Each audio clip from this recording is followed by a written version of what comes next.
Hello and welcome to another episode of A Journey in Boots, Trauma to Triumph with Felicia Pecora tonight. But before we bring on the amazing Felicia, I just want to introduce ourselves. I am Dorothy Odell. I am the founder of Unstoppable Overcomers Productions, where we are a full service agency getting you and your brand out to the world.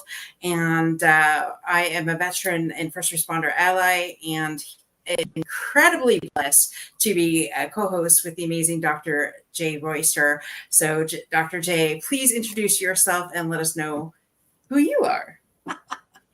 Hi, Dorothy. It's nice to be here tonight. I am a licensed mental health counselor in a multiple of states. I am the CEO of a company called Semper Modus, and we specifically work with veterans, active duty members, because I am an Air Force veteran. And I have several clinicians, and we work with first responders, veterans, active duty, and their families.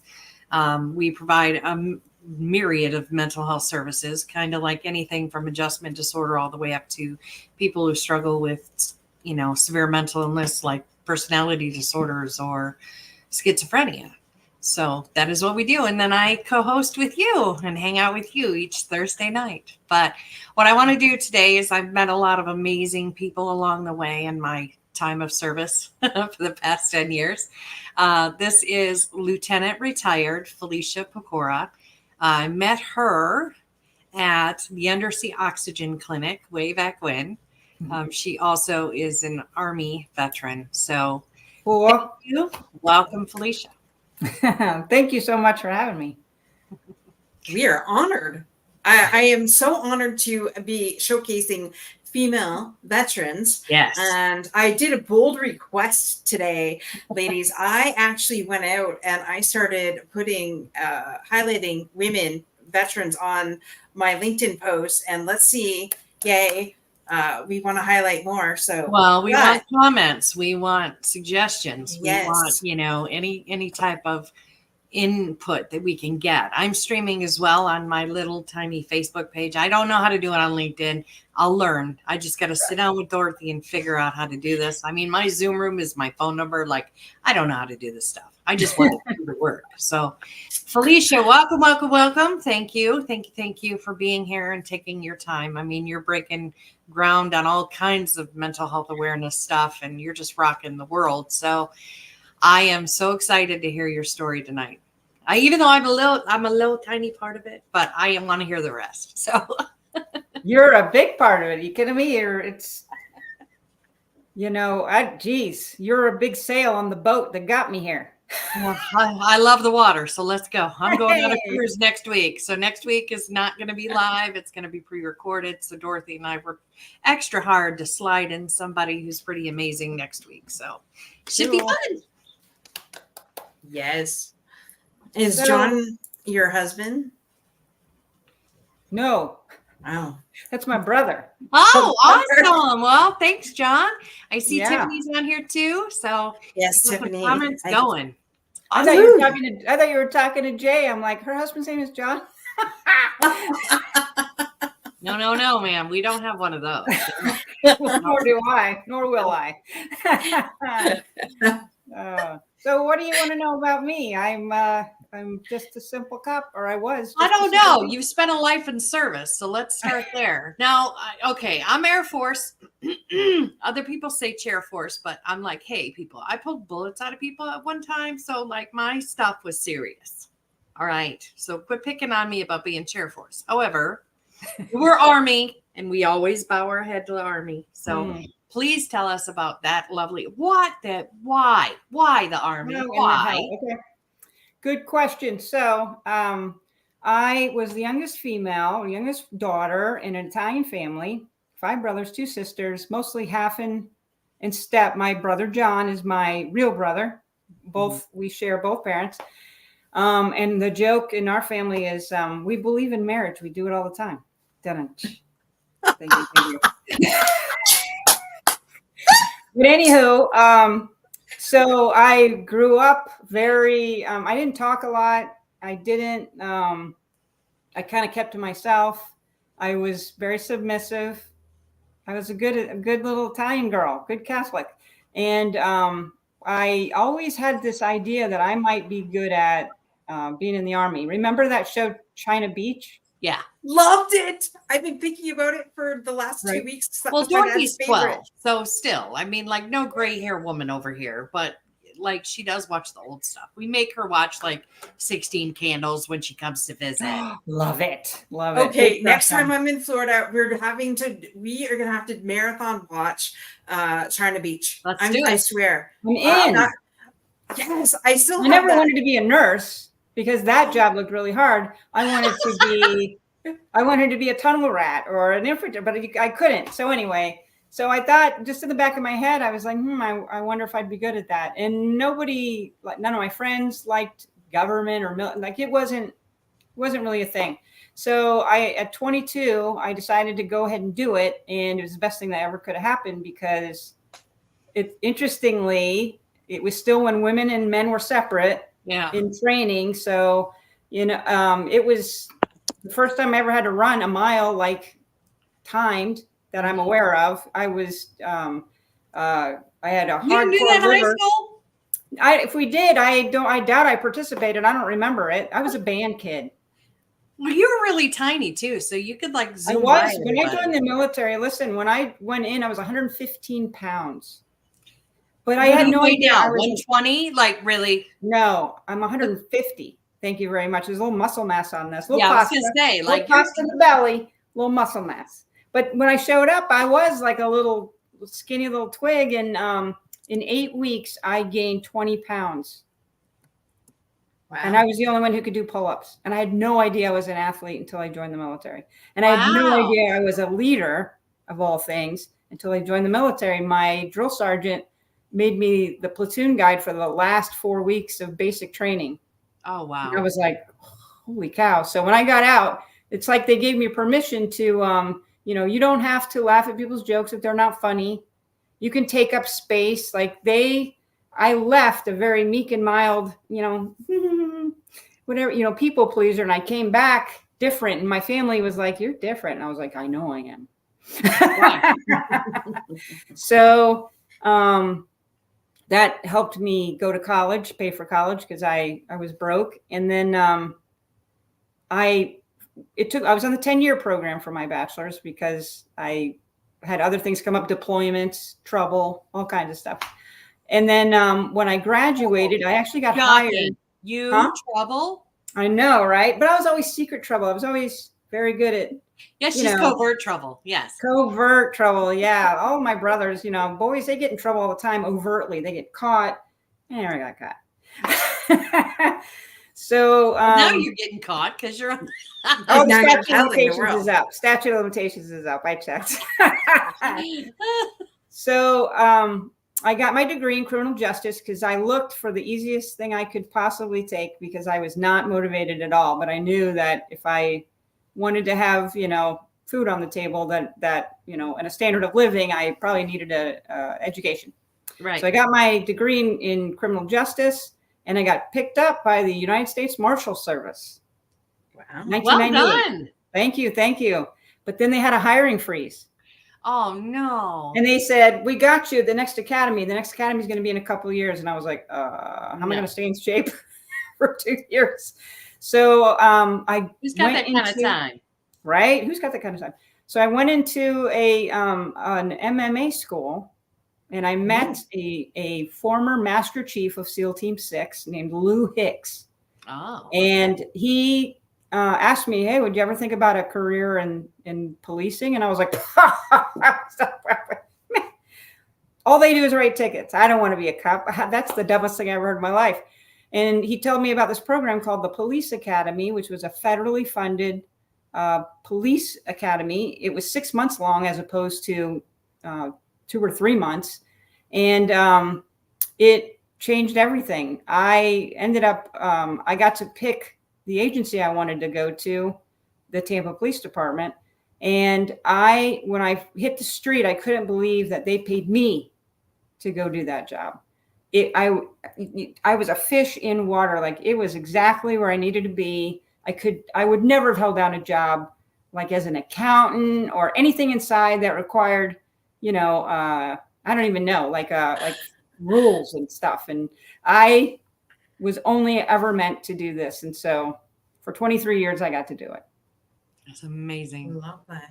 And it all, thank God for the Army, because I'd have been in prison if it wasn't for the Army. Idle hands. Yeah.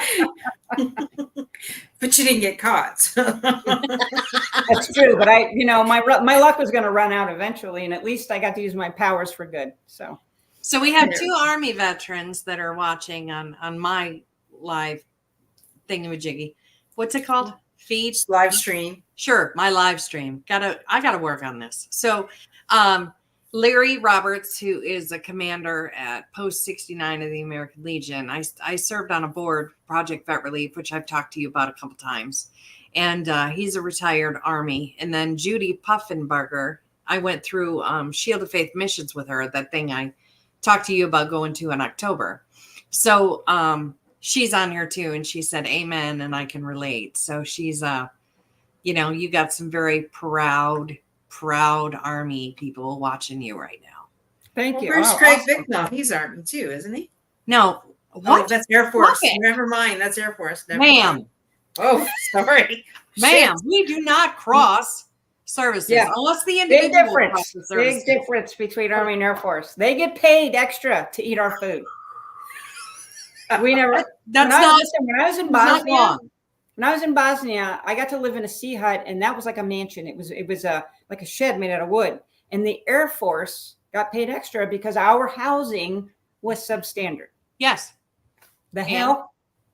We are 4-star people, 4-star hotel. Like, that's a thing.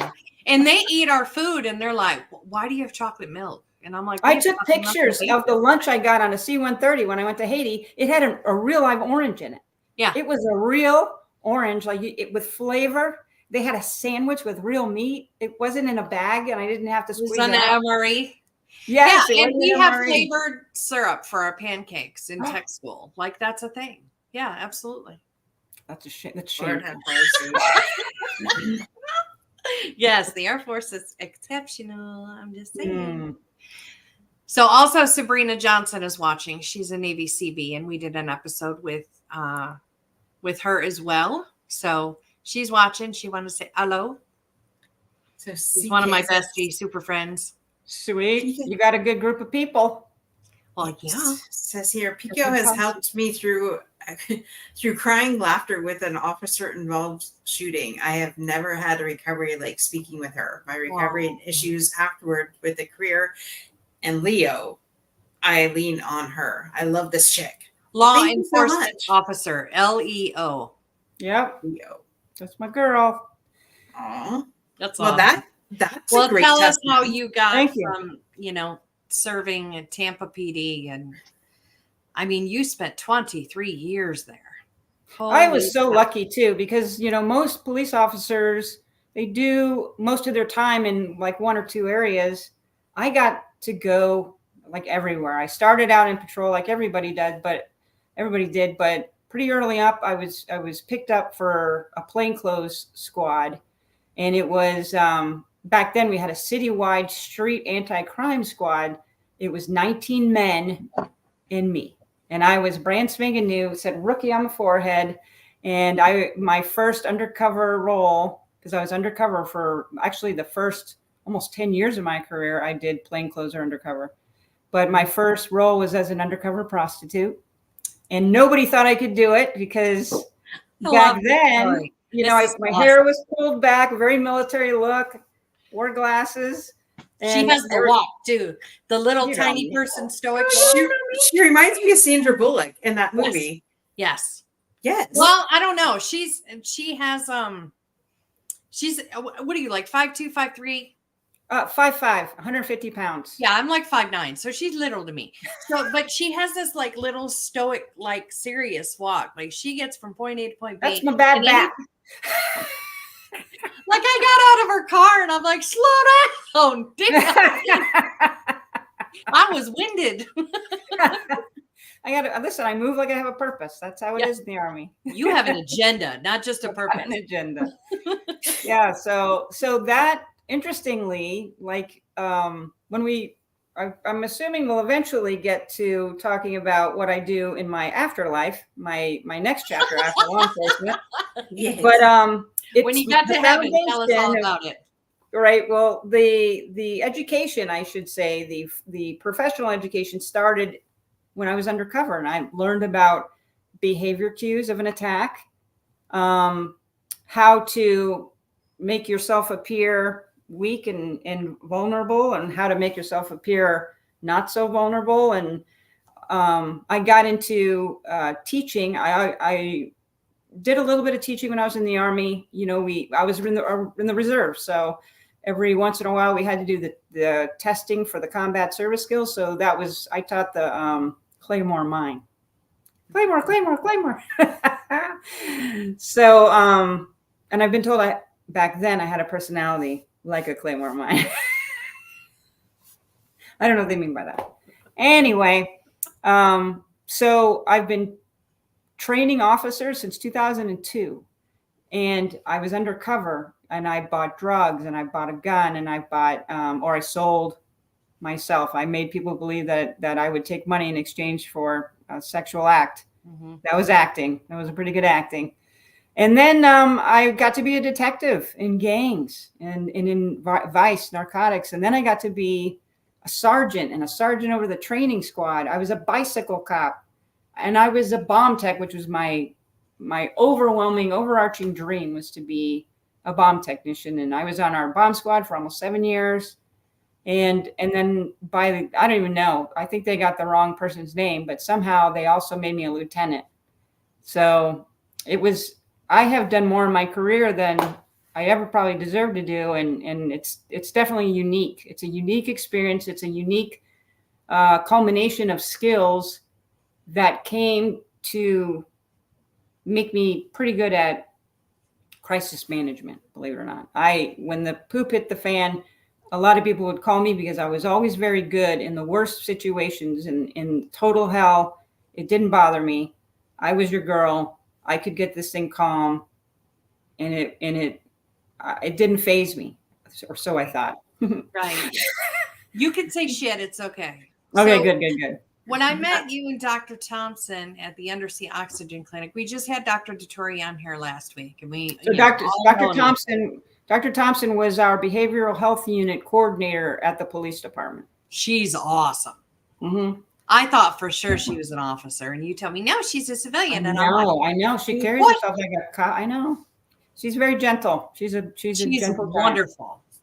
Yeah. So I met them. Dr. Dettori brought me in to meet. He goes, "You got to meet Lieutenant Pico," and I'm like, "What's a Pico?" Like, I didn't know she was female. Like, I had no idea. Like, when you hear Lieutenant Pico, it's like you hear Dr. Royster. Like, you don't know what gender they are or whatever. And I walk in, and what's funny is we walked into, I think it's a red light therapy room, and it's next to the ice bath and a lot of the things he has for his TBI clinic. And I remember walking in, and Dr. Thompson, stood at attention, scared the snot out of me. And I got to know her after, and she's just lovable, wonderful, but I didn't know that at the time. Like, she stood up and she's like, "Ma'am," and I'm like, "What?" Like, that's Southern. She's a good Southern girl. She is. She's wonderful. And then Pico bolted. Girl, I don't even remember that. I have no recollection of that whatsoever. Well, we'll get to you, but she bolted out of the room, and she's standing there, and she got on her phone, and I'm like, this, because he's like, "You got to meet her. She's, this, that, and the other." And what I'm explaining is she's going to break down what I'm explaining. And then I walk out, and she's slumped over, and she's sitting there with her phone in her hand, and she's rocking back and forth. That's so crazy. I said, "Ma'am, hi, I'm, you Lieutenant Pico, right?" And she's like, "Oh, yes, ma'am. Yeah, yes." And I'm like, "Okay, I'm a licensed therapist. I'm part of the traumatic brain injury clinic we have here." "Well, that's wonderful." And she goes back to her phone. And I'm like, what a rude asshole. I'm so sorry. Like, I looked at Joe, and Joe goes, you're the psych, doc. Yeah, and she's standing there when he's saying this to her. And he's like, that sounds like Dr. Joe, seriously. It totally does. And he's just like, "You're the psych doc." And I'm like, "Okay, this is going to be fun." So I might have after been- that, I was might have been a little very disassociated. trepidatious about presenting myself to her. Like when she started in the program, I'm like, oh, this is gonna be a shit show. This is gonna be fun. You know, sorry for all the swearing, but like the impact of like her evasiveness was so profound. It was more than anything. Because everything was fine. I don't know what you're talking about. So now we're going to talk about your trauma that caused you to have to come to this program. How we met. Yeah. Yeah. Well, a funny thing happened. So I started life, like I said, the youngest daughter in a big Italian family in a very, very violent household.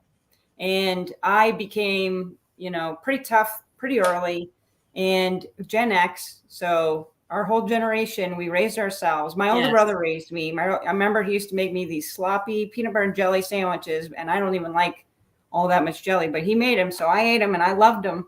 And we fought like cats and dogs.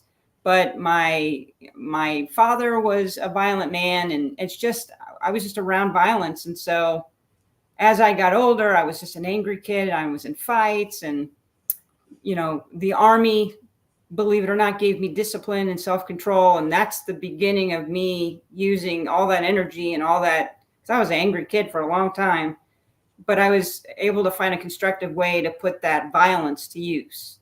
So then when I became a police officer, in the beginning, I considered myself, I'm a violent person, and I am good at these horrible scenes. So it's, maybe all these experiences I went through has kind of helped me use this violence in a constructive way. Well, going through the course of a career, the bad things you see, but that's not the only thing that really affects you as a first responder. There's a lot of moral injuries that happen, because when you show up, you have an expectation of police, like every citizen does, because you're a citizen before you're a police officer. And we expect our police officers not to lie and not to betray and to be stellar people. And when you work in the department and you realize these are just humans and they're fallible and don't meet your heroes, there's a disappointment that just sticks in your craw, and it just cuts pretty deep, especially if like in the military, we have, you meet somebody on a bus on your way to basic training and you're best friends for life in the 15-minute ride, or excuse me, the cattle car, Right. Yes. The bus, the tour bus that the Air Force We called station. it the rainbow truck. Yeah. Well, we were in a cattle car, so I'm pretty sure there was cow poop in it anyways, still. So I do want you, before you press on, we haven't really introduced moral injury. Like we're just kind of touching on mental health, and I try to leave little snippets of things. But can you elaborate as to what moral injury means? Because military, the veterans have a different side of PTSD. So there's like several facets of it, but with regard to veterans, we specify the facets are moral injury, survivor's guilt, combat stress. So can you expand on moral injury and what that meant to you now that you understand all of what you were experiencing? Yeah. So moral injury is, if you, as a police officer, if I'm talking to a citizen who obviously doesn't like the police, I'm already prepared for the fact that they're not going to like me. There's nothing I'm going to say that they're going to like. And so I'm prepared for the rejection of that person. It's not going to hurt me, because I see it. As I'm walking up to talk, I know it's going to happen. It doesn't touch me. As a teammate, right? As I'm in the foxhole with somebody and they betray me, it shuts everything down. It's it feels like your stomach falls out of you, and you question your own judgment. You question your value. You question all that because you trusted somebody who was capable of betraying you and you didn't see it. In military life, as police officers, firefighters, health care people, we are pretty good at reading people quickly. Yes. So when we get taken, when somebody fools us, we get mad at ourselves and we hold on to that anger for a long time. So the moral injury they're invisible. There's no cut for me to work on. I don't even know it's there. I just am taking the feelings that I felt because of the actions they did, and I'm turning them towards myself, and I'm punching myself in the face, but I'm not bruising outward. Right. Those are those core values that you hold dear that other people throw away. Right. Yeah. And interestingly, this is something I tell when I teach my courses. Resilience, it is a good thing when you go through one or two major events in your life. Mm-hmm. But when you are constantly resilient and you stand back up again to get punched again, and you stand back up again to get punched again, scar tissue is going to build. Things are going to get broken. And if it's not too obvious to you and you're not aware of what can get broken, then it's going to become a cumulative injury, and it's going to take a lot to get over that. So and that's what I love about your program too, is because knowledge is power. yes. So I do want you to share like where you got a little curved. I don't like broken. You know this. I don't like people saying they're broken because, you know, we're not that Japanese art where you fill it with gold and come up with something beautiful. Like we don't. I am a golden girl now, at my age anyway. You are not that old. Don't you know that Gen X, like we're still 30 in our brain? I know. We are aging so well. I know. Anyway. I was told today I looked like I was 30. Hello. You do? Are you kidding? You do. Yeah. Thank you. We're Yeah, still Y'all want to tell bullshit. my husband that? Because he kills me Sure. old. Bring him in here. We'll tell him. Yeah. He won't come in here. Trust me. So, you know, in the course of the Army, in the course of police training and policing, I had my head hit a few times. I've been in 6 crashes. I've been hit in the head with a pipe. Wow. When I was in my police academy, I fell off a 20-foot obstacle twice because Not to mention having brothers. super klutzy. Yeah, my brothers. I definitely got hit in the back of the head a lot. So I had, I've got a hard head. There was never any obvious injuries, no obvious cracks or anything. But I have been asked by doctors, hey, have you ever had a concussion before? Well, I don't know. probably. I don't know. Because if you're in a crash most of the time when you go to the doctor and they ask you about a concussion, you assume it's like, did I lose time? Right? No, not by my brother. My brother did not give me a concussion, people. No. There's tons of comments on the side that I want to get to, but I for your brother's sake, I really needed to put that up there for him. Oh, gotcha. No. You made me peanut butter and jelly sandwiches. Right, he fed you. That's all you needed. He fed Yeah, me. exactly. Goals. Yeah. So, so the future traumatic brain injury to come started organically with hits to the head, right? And if you're a police officer, like the average number of crashes a police officer is in a 20-year career is about 5. So, you know, that's why you should be wearing a seatbelt. You should be protecting yourself. But anyway, that's a different show. And then, you know, as the public service announcements at the end. Right. We're gonna have to make So- another show called Cops and go out on the beat. We're gonna have to do that. so Not to do. right. So as I went through my career, I was exposed to some, bad scenes. Like,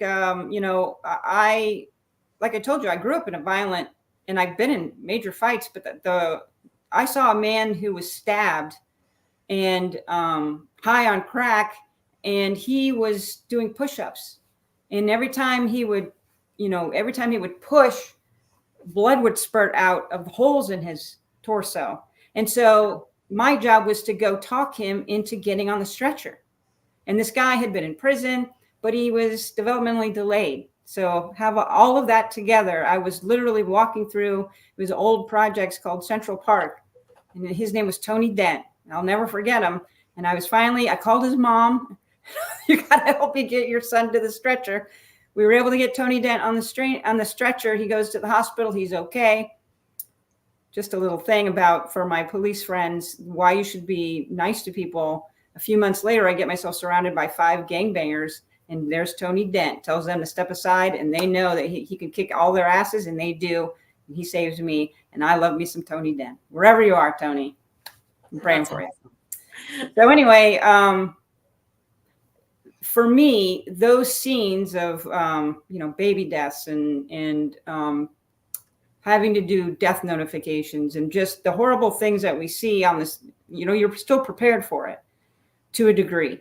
You're not prepared for everything, but you have comrades that you can kind of talk about. The type of stress that I never dealt with that became injuries for me had to do with personal relationships, because I wasn't very good at them starting out with, and my expectation of my fellow officers was probably not even reachable. I just, you never lie, you never betray anybody, and it's duty on our country, but that's unsustainable. If you're a normal human being, it's probably unsustainable.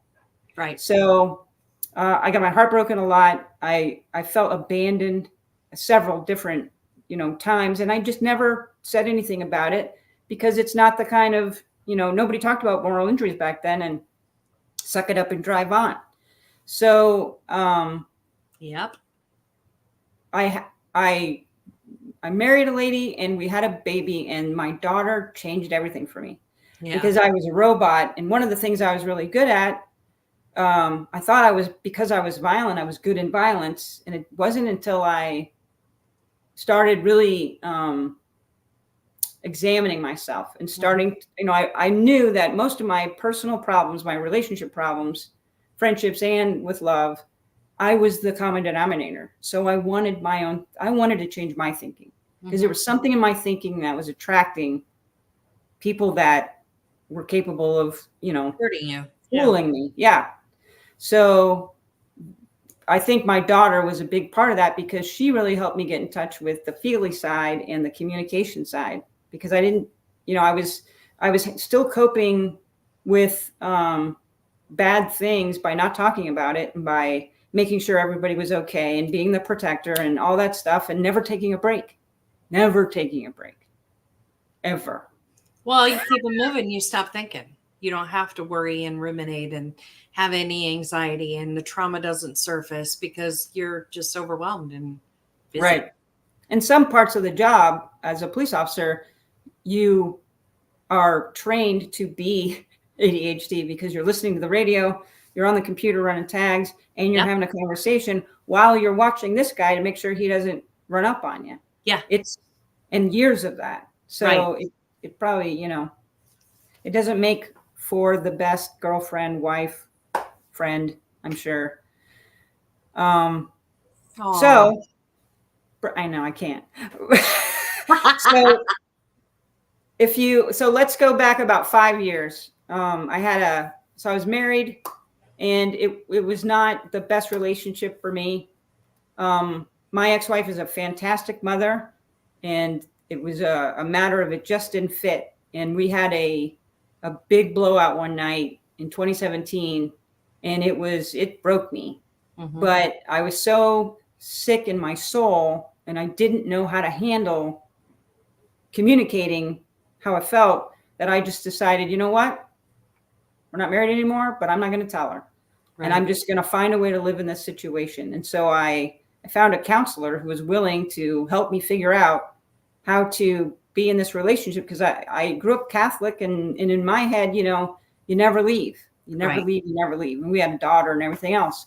So I was in a shooting in 2019, and you need to elaborate, expound upon the shoot. We were in a shooting in 2019. I know, look, this is a veteran and first responder show for the most part. We have some civilians on here, but most of us serve, and we speak quickly, and we speak in abbreviations, and Dorothy's over there going, "You were in a shooting." I'm sorry. I mean, she's a police officer, so listen, it was not laughable. It was not laughable at all, but break that down, ma'am, please.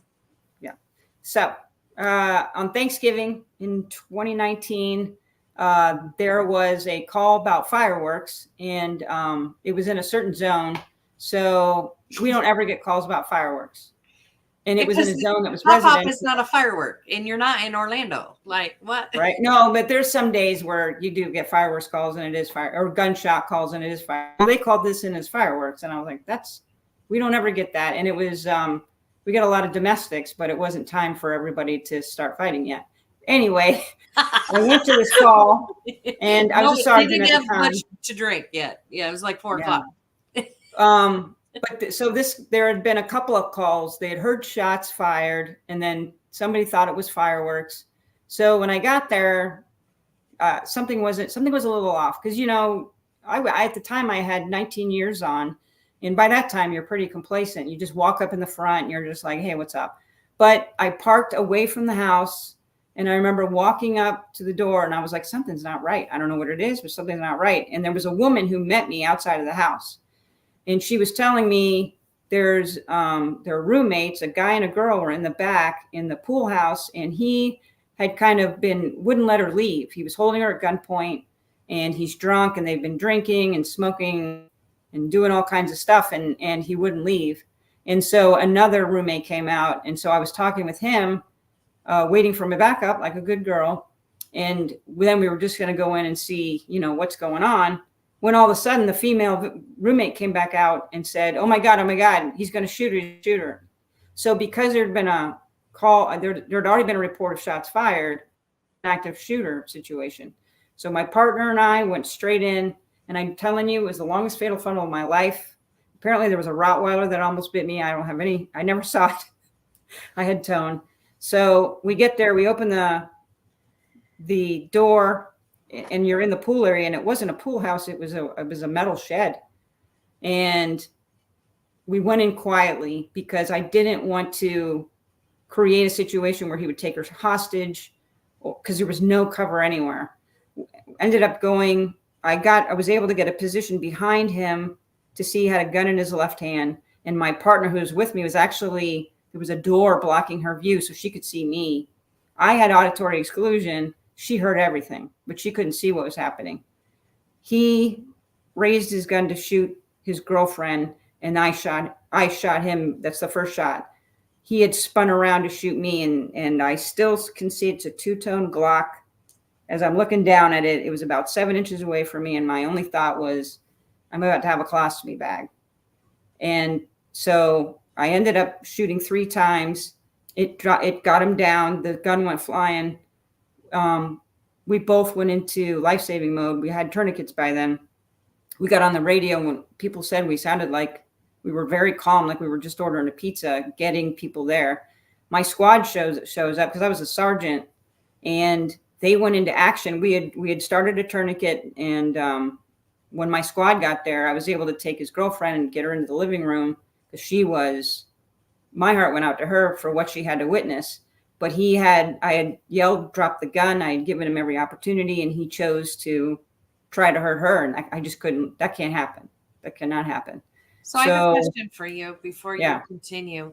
I do a lot of CISM and a lot of critical incident stress debriefings. And my question to you, because I never get an answer to this, or I'm not allowed because it's not part of the 6 cards, right? So how do you transition from actually, firing a gun on a human being to trying to save their life?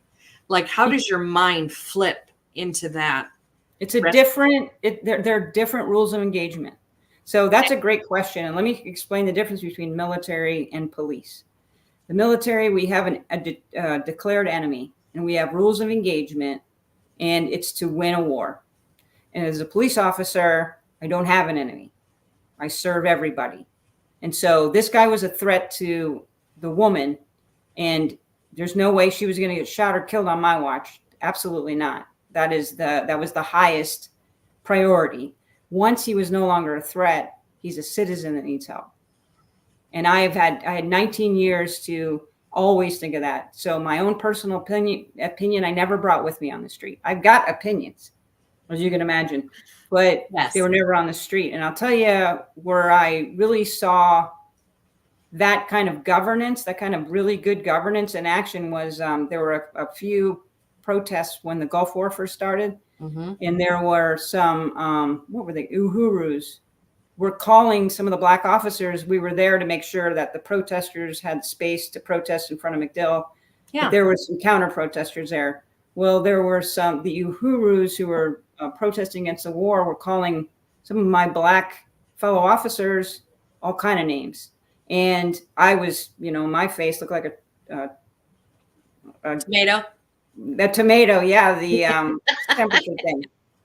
I was like, woo, and my partner at the time was a giant black man who had played defensive end for some university. He was huge, and he put his hand on my shoulder. He's like, don't, because you know what? They're just trying to get a rise, and the whole reason we're here is to make sure these people have the right to speak, and these people have the right to speak, and that's all it's about. That's and what so I do with my road rage too. When people cut me off, I'm like, ooh, it's about them today. Right. It's let it go. That informed a lot of the decisions I made and the way that I supervised and the way that I led teams on my department, because that's the valor in policing. It's not policing, right? It's not the whole, writing tickets. That's not the valor. The valor is each officer and what their badge means to them, the good governance they bring one citizen at a time. And so for that moment, I had 19 years on. I was a supervisor by then. I'd been through quite a few officer-involved shootings and like helping officers, supervising, and I've been through the ringer already. Mm-hmm. So it was no problem for me to switch gears from, I have to stop this guy from killing this woman, and now she's safe. Now he's neutralized. Now we have to try to save him. Now he didn't end up making it, but I was so proud of my team, my squad, because they put everything they had into it. And when we realized they didn't need us, we had just been in a shooting. So if you're a law enforcement officer in an officer involved shooting, you are a suspect in a homicide. And so now we have to pull out because I have no business being on the scene. It now has to be investigated properly. Right. So we went to our cars and waited for the process to happen. Mm-hmm. So it was, we were cleared. It was a good shoot. The neighbors all up and down the street had heard everything that had happened before we got there. During the time we were there, they heard me telling him, police, drop the gun, drop the gun. So it's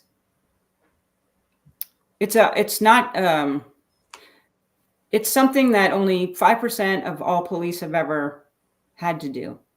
To shoot somebody and then to have them die. So it's not a whole lot, but we prepare for it because a lot of us are getting killed. A lot of us are getting shot. We prepare for that potentiality. It's not an inevitability. It's a potentiality. Right. So it's not a club. It's not, there were some bad things that came up afterwards with our peers, some professional jealousy that I never would have expected in a million years. Again, my expectations of my peers and my fellow officers was to be stellar, honorable people, not for some kind of professional jealousy to show up. So the department sends you to a psychiatrist or psychologist for fitness for duty to make sure you can come back.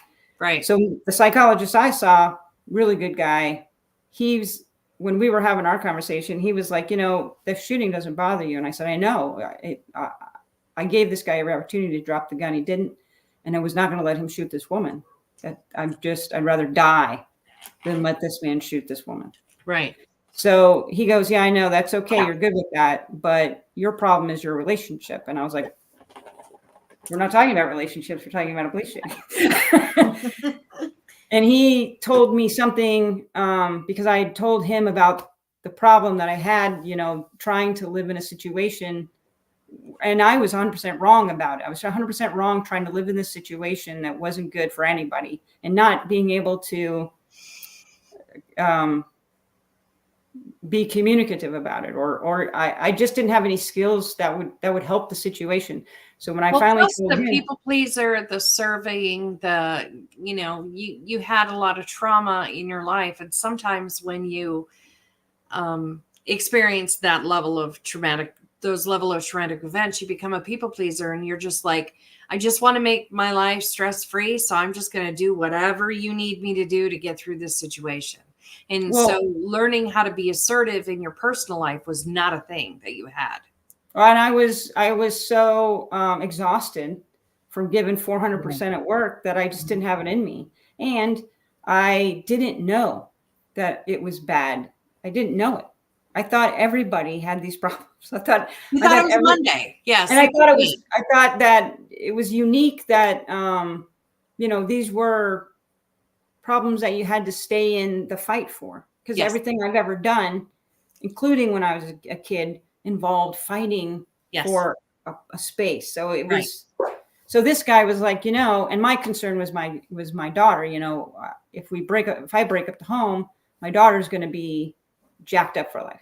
And he was like, you don't need two healthy parents to be a healthy adult. You only need one healthy adult in your life. And I was like, oh, because when I was a kid, my parents weren't healthy. But my friend, one of my best friends that I'm still in touch with today, her family was great. And her father was he was like exactly what I thought a father should be. And it turned out that the way I wanted my family to be was like them. Right. And so they were the good people that I hung out with that gave me, because I'm a pretty happy person because I made my family as I went through life. My friends became my family. It's amazing when you're a kid and you go to a sleepover and you're like, this is what I want. Yeah. This is normal. Like, why can't I? And then you're mad because you're like, why can't I have this?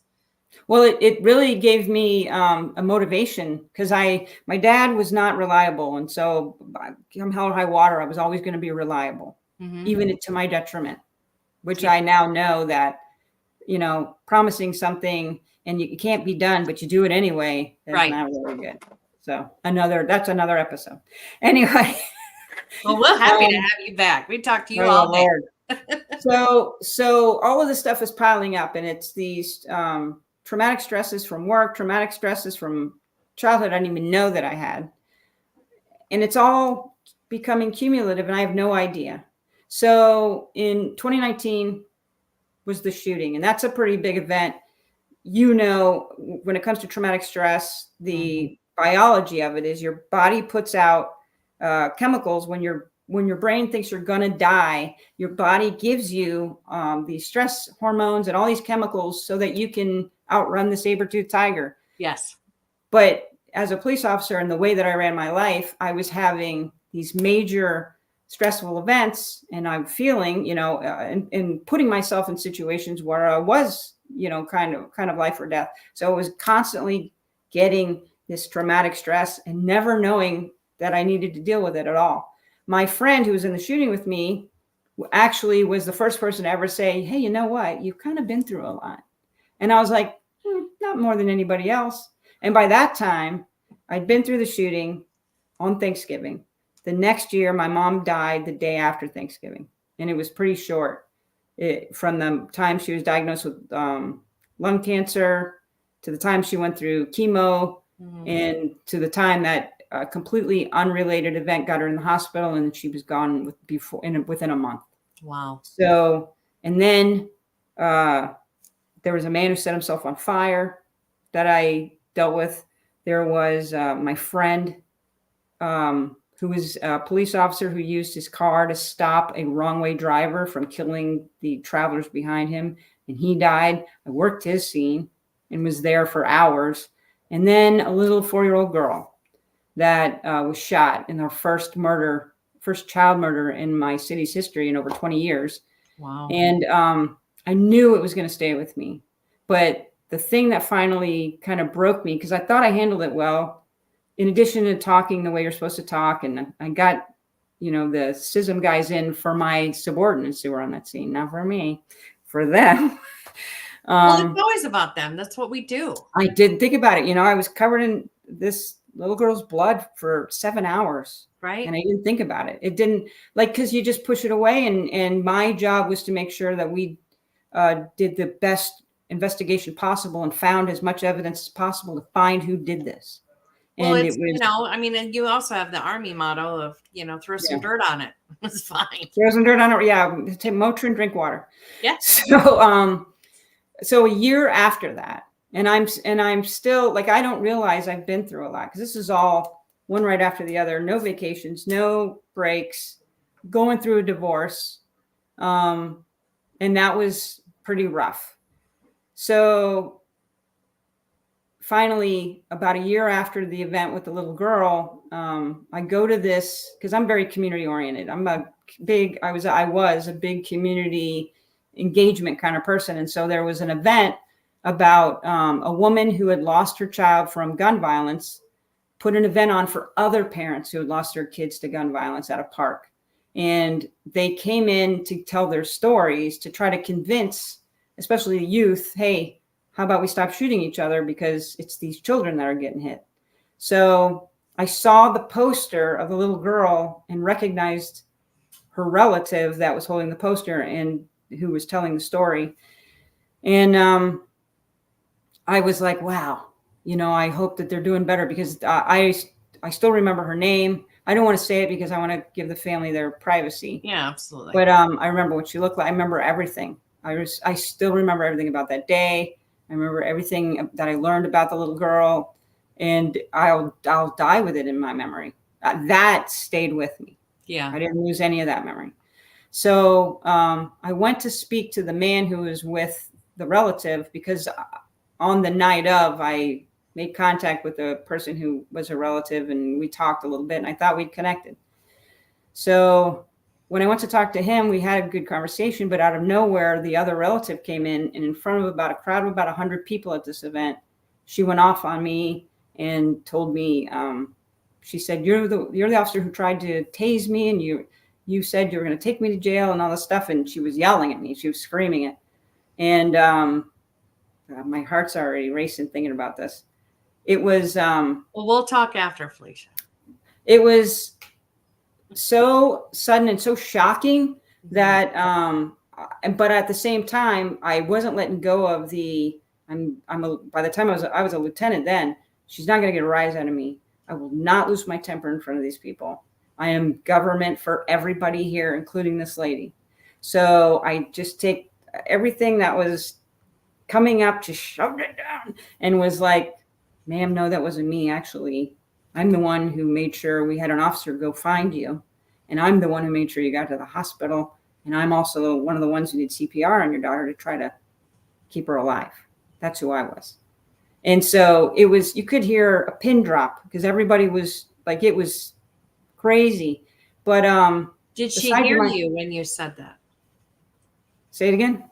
Did she hear you when you said that? I don't know, because the sides of my head were doing this. I don't remember her saying anything. I remember her very angry face.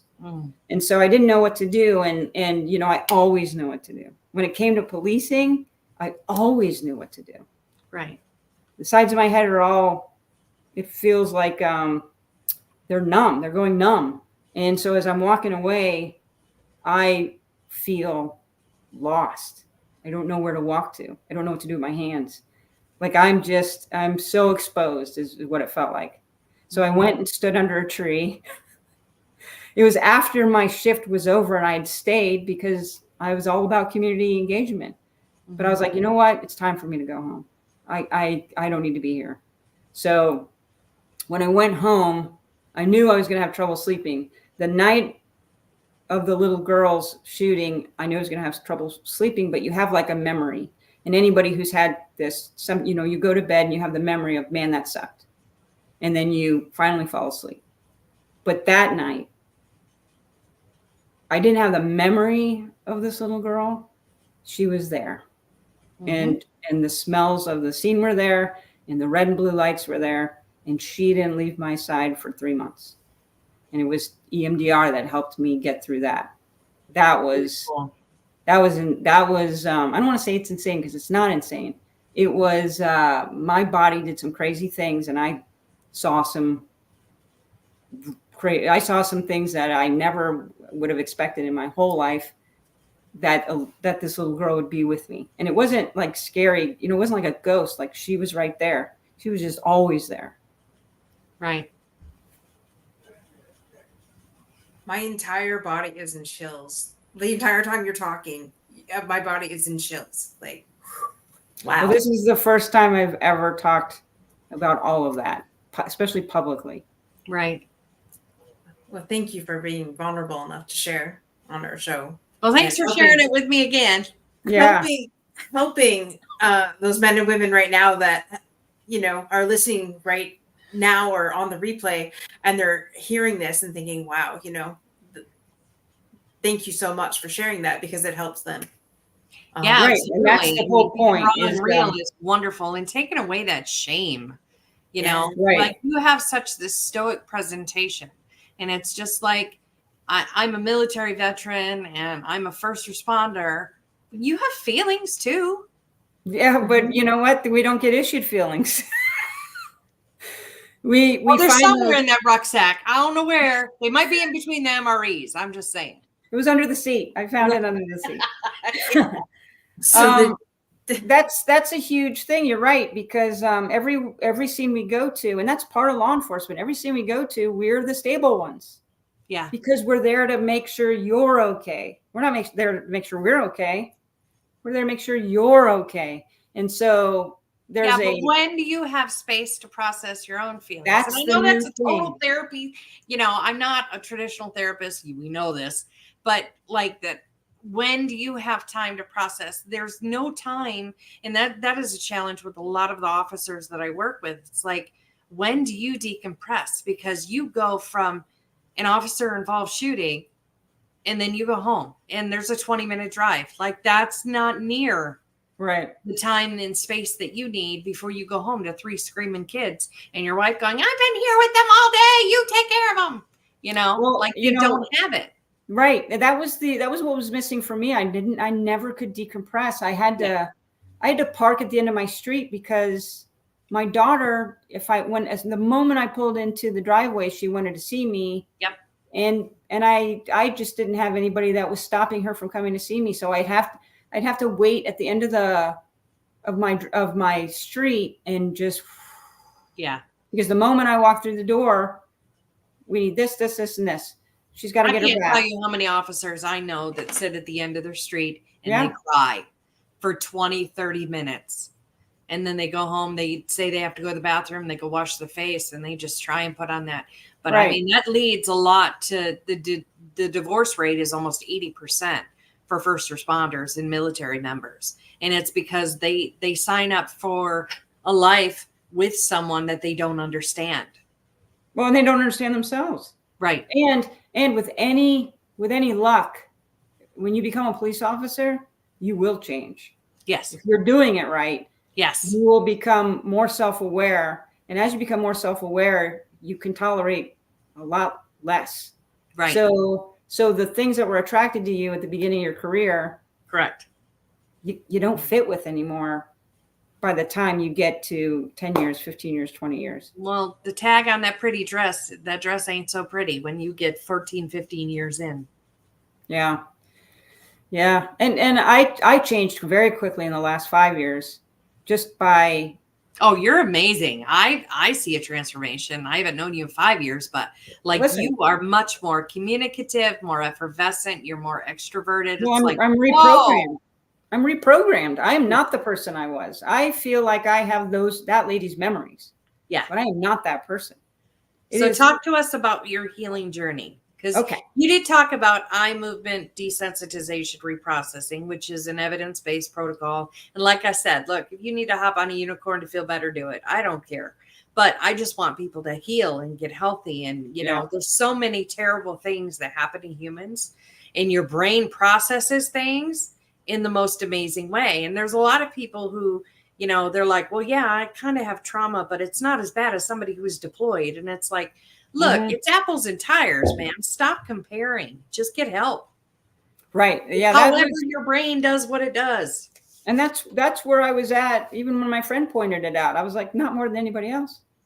It's my fair share. Let's go to the next call. No, it's how your brain processed it and what luggage you were carrying. I talk about 100-pound rucksack all the time. And you had 1,000-pound rucksack when I met you. But I got used to it. It was 1 pound at a time. It's not like anybody threw 1,000 pounds on me. Like a frog in the boiling, Oh my God, this water is amazing. Right. And then it gets a little warmer and a little warmer and a little warmer. Yeah, Dr. Joe talks about that too. Yeah. Yeah. Yeah. So I was diagnosed with a traumatic brain injury and PTSD, and the PTSD showed up when it came to small children. and it happened on duty. I was at a convenience store, pulled into a parking lot because I was, things were going on in my head immediately. Like within the first 2 weeks, I had problems reading. I didn't understand letters. Like I would read words and the words would turn into the letters and the letters were symbols of something. And I didn't know what it meant. Mm-hmm. And then I didn't understand what people were saying. Like they would start to talk and I couldn't keep up with a regular tempo of a conversation. And I didn't know what they were saying.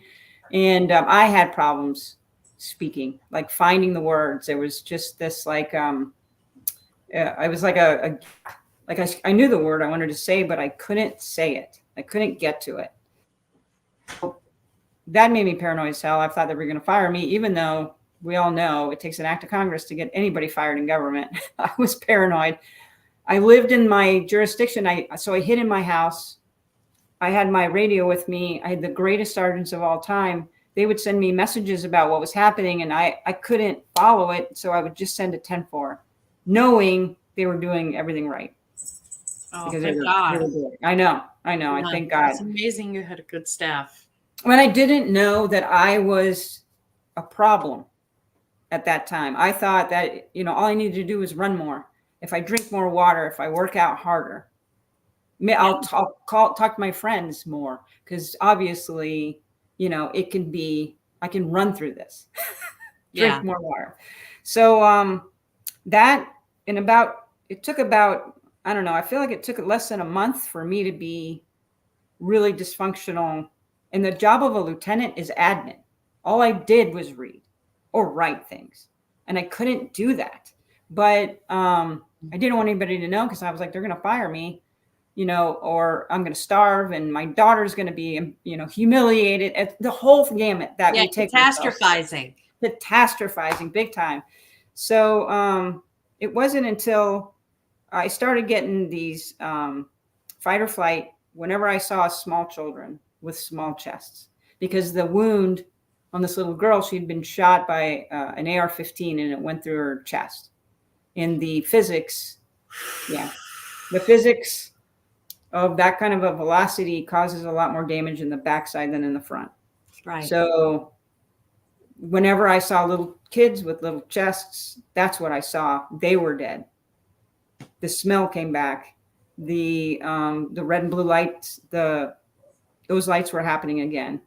And the yelling, I didn't even mention this, but at the time, it was in a neighborhood that doesn't typically like police. And it was me and another officer trying to do CPR on this little girl. And we were surrounded by about 50 people that were screaming at us and kicking us, and because they were so emotionally distraught over this little girl getting hit that they were uncontained. And we had one other police officer there trying to keep the crowd back. And she was a trainee. She had about 4 months on. Mm-hmm. And she was alone. And it took several minutes before we had other officers there to help.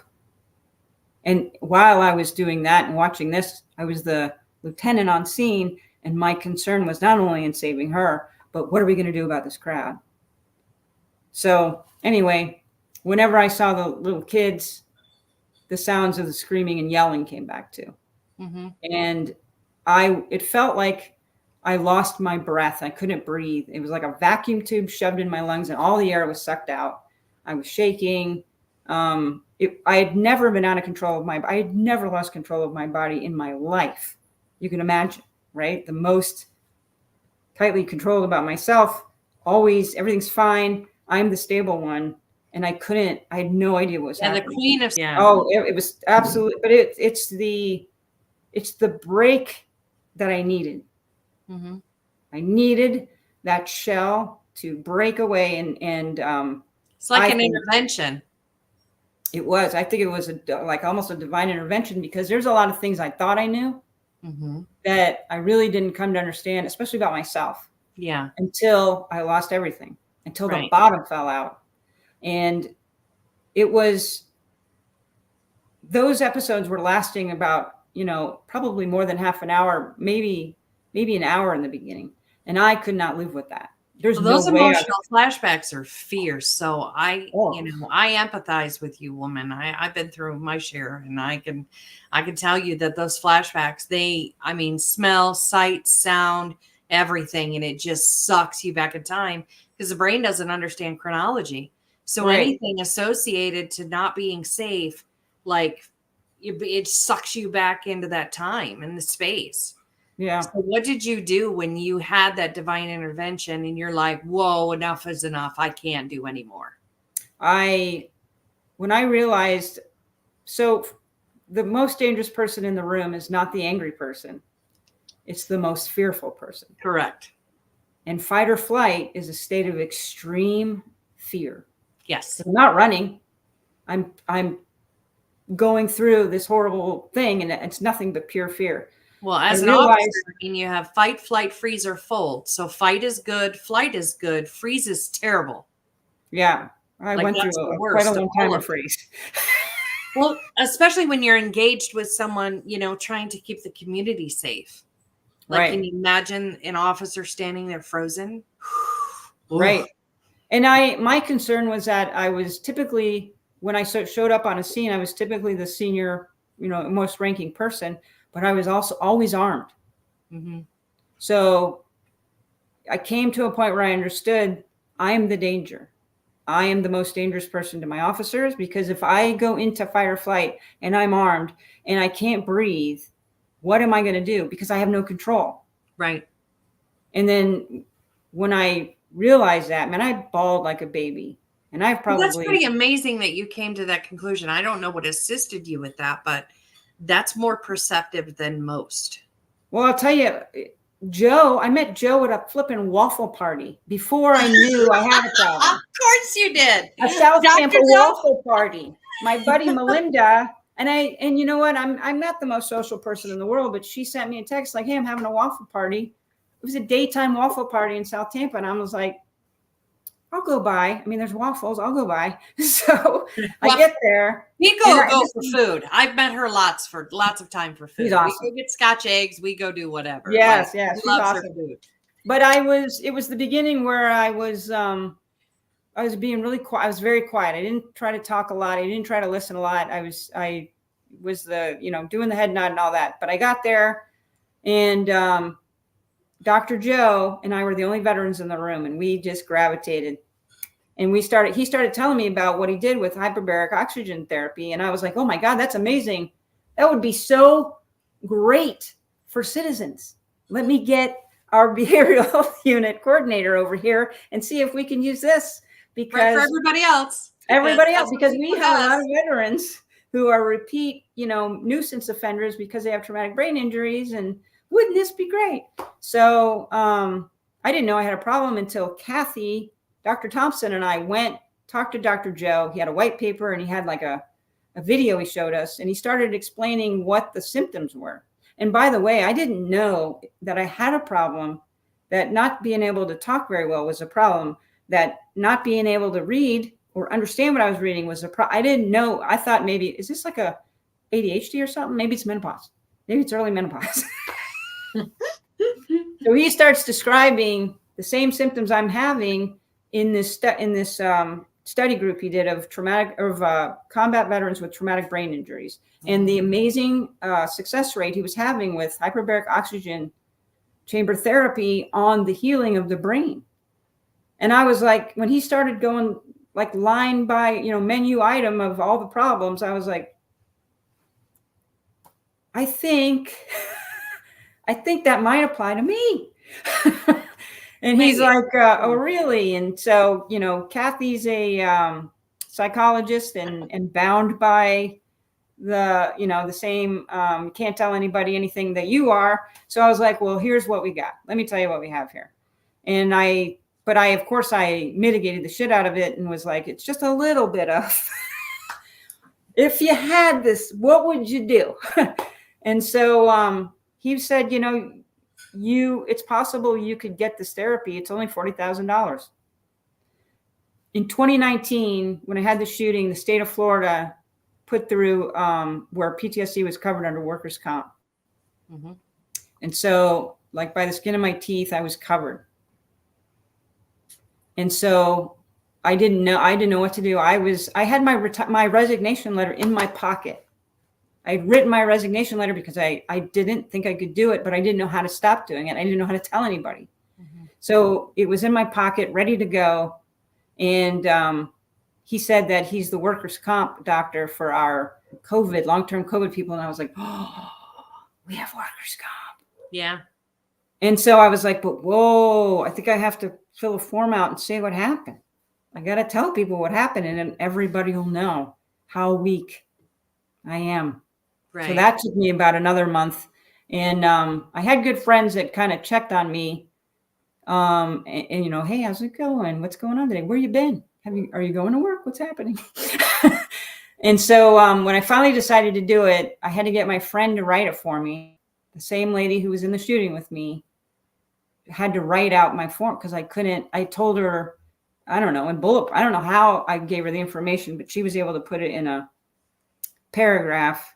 And then the day I brought it in to my captain was just gut-wrenching because I had to say out loud, I can no longer be a police officer. And that I was a poster child for it. I could juggle 3 scenes with 3 potentials. And I mean, I was all up in it until I wasn't. And then my chief at the time, she was very pro officer wellness. She was like, whatever you need, go home, whatever you need. I was like, I still have admin. I still have things I have to do. What? And so it took 7 months. I was no duty for 7 months. It took 2 months for them to get me to a psychiatrist because workers' comp would only take a psychiatrist referral to get the oxygen. So I didn't have any treatment for 2 months. Which makes no sense because it's actually an MD referral, but I had an MD. Our MD workers' comp doctor did it like that. Yes. But like they know the benefits of it. Right? You and I had talked about this before, and I'm sure there's other veterans and first responders listening that when you tell doctors some of the things you're going through and they start crying, that's not helpful. Oh, because no. The workers' comp, the first workers' comp doc was our regular workers' comp doc. And I explained what was going on and the incident, and she starts tearing up, and I'm like, no. Because it immediately hits the switch for, no, you're okay. Everything's okay. Oh, yeah. I had like 20 therapists where I had to console them. And I'm like, this is ridiculous. That's insane. Oh, no. I seriously, I talked to Lieutenant Joe Kenda, and I had breakfast with him one day in Virginia. And he was talking about that, how he went to the psychiatrist. And he's like, when you have to console the doctor about your experience, he's like, I'm just not going anymore. Right. No, right. It was, but it was our workers' comp. It's the only one I could go to. But they finally got me. Well, Dr. Joe was a lifesaver. He really was, because I had started drinking and staying drunk all day not to deal with this stuff. Yeah.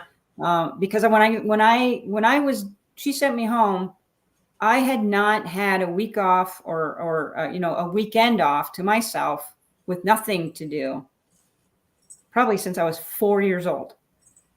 So wow. the first week I went crazy because I didn't have anything to fix. I had no problems to solve. I was just in my house and not sleeping and, paranoid and it was just, and the little girl was with me. Out of water. Yeah. And it was just, and I couldn't sit down for more than 30 seconds. Right. I had to stand right back up and start pacing. It was, well, people don't understand that ADHD is a side effect of trauma. So like I crochet when I'm in session with people and I tell them that, it's like, look, it's not that I'm not paying attention to you. My brain doesn't work if my hands are not doing anything. Yeah. Crazy. So keeping busy is very beneficial. So that, Joe called me a couple times and he was like, how much you drinking? And I was like, you don't know me. He's like, I do know you. He's like, I do know you. I've been here, done that, wrote the book on it. He let me do the ice baths. He let me come in and do the ice baths for free. He let me do the brain tapping for free, which I know we'll talk about in a minute. But and he didn't know me. He really legit did not know me. He was a Navy vet. I was an Army vet. And he, in the very beginning, was the only person calling me, knowing that like each day I was on the brink. And that guy, he told me, you got to stop drinking. And so I was like, okay, if you say I got to stop drinking, I'll stop drinking. So I stopped drinking for 30 days, which was hard because then I was feeling everything as much as I could feel the robot that I was at the time with no dopamine happening. So then finally I got the referral. I started the oxygen treatments, and I have a little, like a presentation, if you will, to take you and your viewers down to kind of show the science of this, because real quick before she plays that video, I just want to, Tiffany mentioned something about ADHD being a trauma response. ADHD is actually a trauma symptom. So I kind of want to clarify that a little bit, because there are nightmares, flashbacks, intrusive thoughts, inattentiveness, hypervigilance, all at the same time, simultaneously occurring.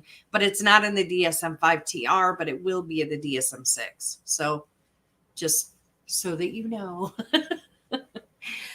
And Felicia, when you got kicked out at the beginning, it kicked your thing out. So I need you to put it back up. Oh, I'm tracking. Sorry. Yeah, we'll do that. I'm glad I wrote that down, actually. So I'm glad that Tiffany did bring that up, because I was just like, well, that explains so much. Yeah, it's a trauma right? symptom, not a response, because there is a big difference. Like, people react certain ways to, a response is a reaction. Pause Pause that. Reaction. Can I operate this? Yeah. I think I can. Well, I don't know if you can on your side, but you can try. Yeah, I see a play. Just leader. Okay. Yeah. So this is so hyperbaric oxygen chamber therapy was what was recommended for my brain, because my brain was inflamed. My whole body was inflamed. Like within less than a month, I had gained 20 pounds. And it wasn't from eating. I was inflamed. Every single part of my body hurt. I had no idea that PTSD or trauma or any of this stuff caused physical pain. And so for me, it was inflammation. That was my response. So this is a scan of my brain, an EEG of my brain before all the oxygen, before we did the treatment. And Dr. Joe spun up on this. And this is the back of my head. And it was where a lot of damage was. And so by spun up, he meant it was damaged, but it was also going at about 100 miles an hour. So that's before. And then this is after. And you can see from this chart here, that is smooth and calm and cool in the way it's supposed to be. That's 7 months later. And about 60 different treatments of oxygen. So that's miraculous. This is another view, or another, I guess, analysis in that EEG. The red spots were the damage, and this is after the oxygen. Wow. Yeah, even Joe said it's one of the most significant changes he's ever seen. This shows, the interesting about this is before, and it kind of, you can see what is being affected. So I think this is my frontal lobe, parietal lobe, and I'm not sure what that is, but you can see what it's supposed to affect and what this damage indicates. And then after the treatment, look at that. I still had damage, but look how significant the changes were. And this is a comparison. Left is before, right is after. Yeah, this is 100% compressed oxygen. It is unbelievably healing. Yeah, it is. And for so many things, more than just your brain. I met a guy that he was there because he had illnesses. Yes. And he had an autoimmune illness, and he wasn't able to even see his friends. And after, I don't remember how long he was there, but after so many, he was able to go have lunch with his friends for the first time in like a year because of the treatment. Yep. So that's available. There's a lot of vets, a lot of first responders that don't know this is out there. This is a video. So a friend of mine, Maureen Famiano, who's also I've gotten, now that I'm retired, I have a business, and she's helped me with my promotions.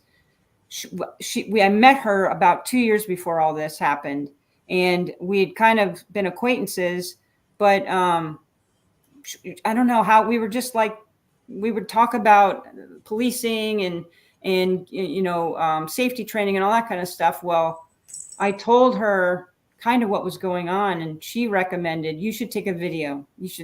You can delete everything, but you should video everything so that you know where you came from, especially when you get to days where you don't think it's going to get any better. Go back and watch day one and see what the difference is. This is from November of 2022. Today's Veterans Day, and also the day that I'm supposed to meet with the psychiatrist. I texted a friend of mine, Eucelia, who I think I've had this not sure if I was going to make it back kind of a vibe going on, not really sure about what the next day was going to bring. But she said that everybody's counting on a comeback story. And I think I needed that definition, because I think I didn't know how to define myself. It seemed very flat and stagnant, not moving. And I really don't know how to be like that, so that was where I was. How do you feel seeing that video, though? It's weird. It's because that's who I'm at. I don't remember doing any of that. I don't remember saying that. I don't remember that. I do, like, I choked up the first time I looked at this when I was putting this together for you guys. Yeah. Because I remember feeling like it was hopeless, but I had to have a mission.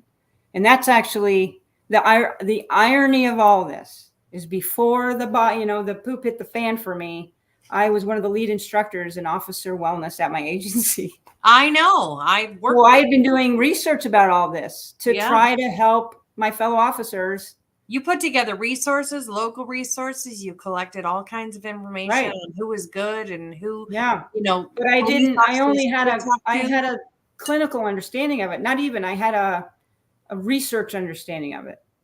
So, like, to be able to say, if you don't handle your PTSD, you might have heart issues, lung issues, tummy issues. It was just, I was just saying what I had read. Right. Like, looking at this, I remember feeling like this. I don't remember saying any of that. I don't even remember videoing that. Wow. But I'm glad I did. Maureen was 100% right, because there were some dark days. Well, that's who I was talking. That's who I'm at. That,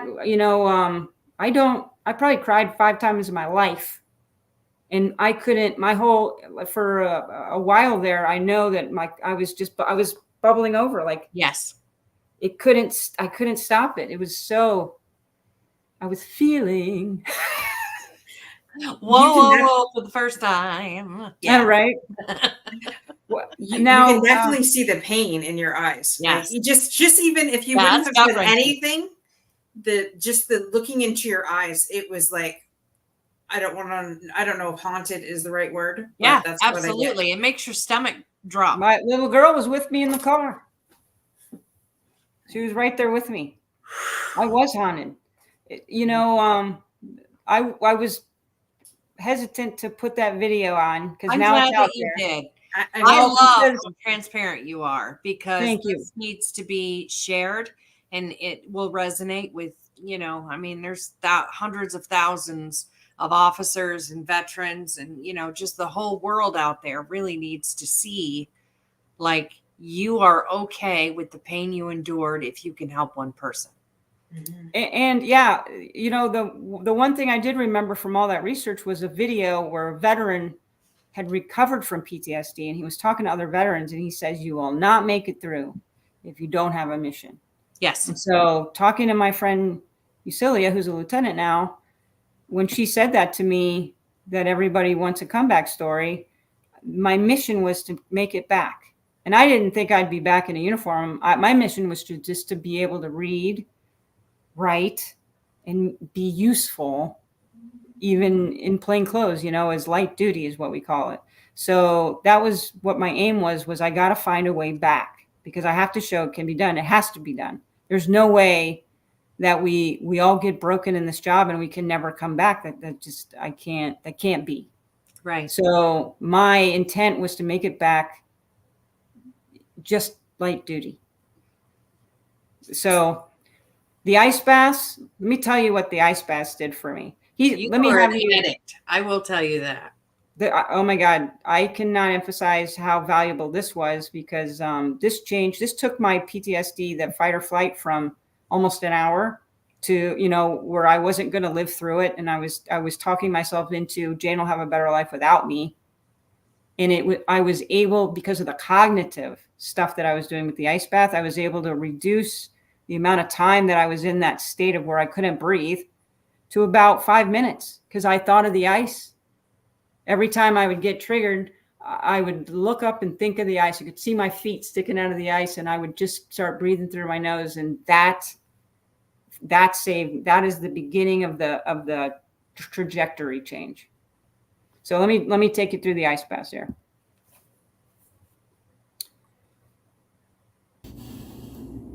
Okay, parasympathetic, you want to keep that activated. Breathe through your nose as much as humanly possible. As much of this ice should stay in front of you as possible. And that's it. All right. That's the first day I ever did it. Woo! All right. Dr. Joe.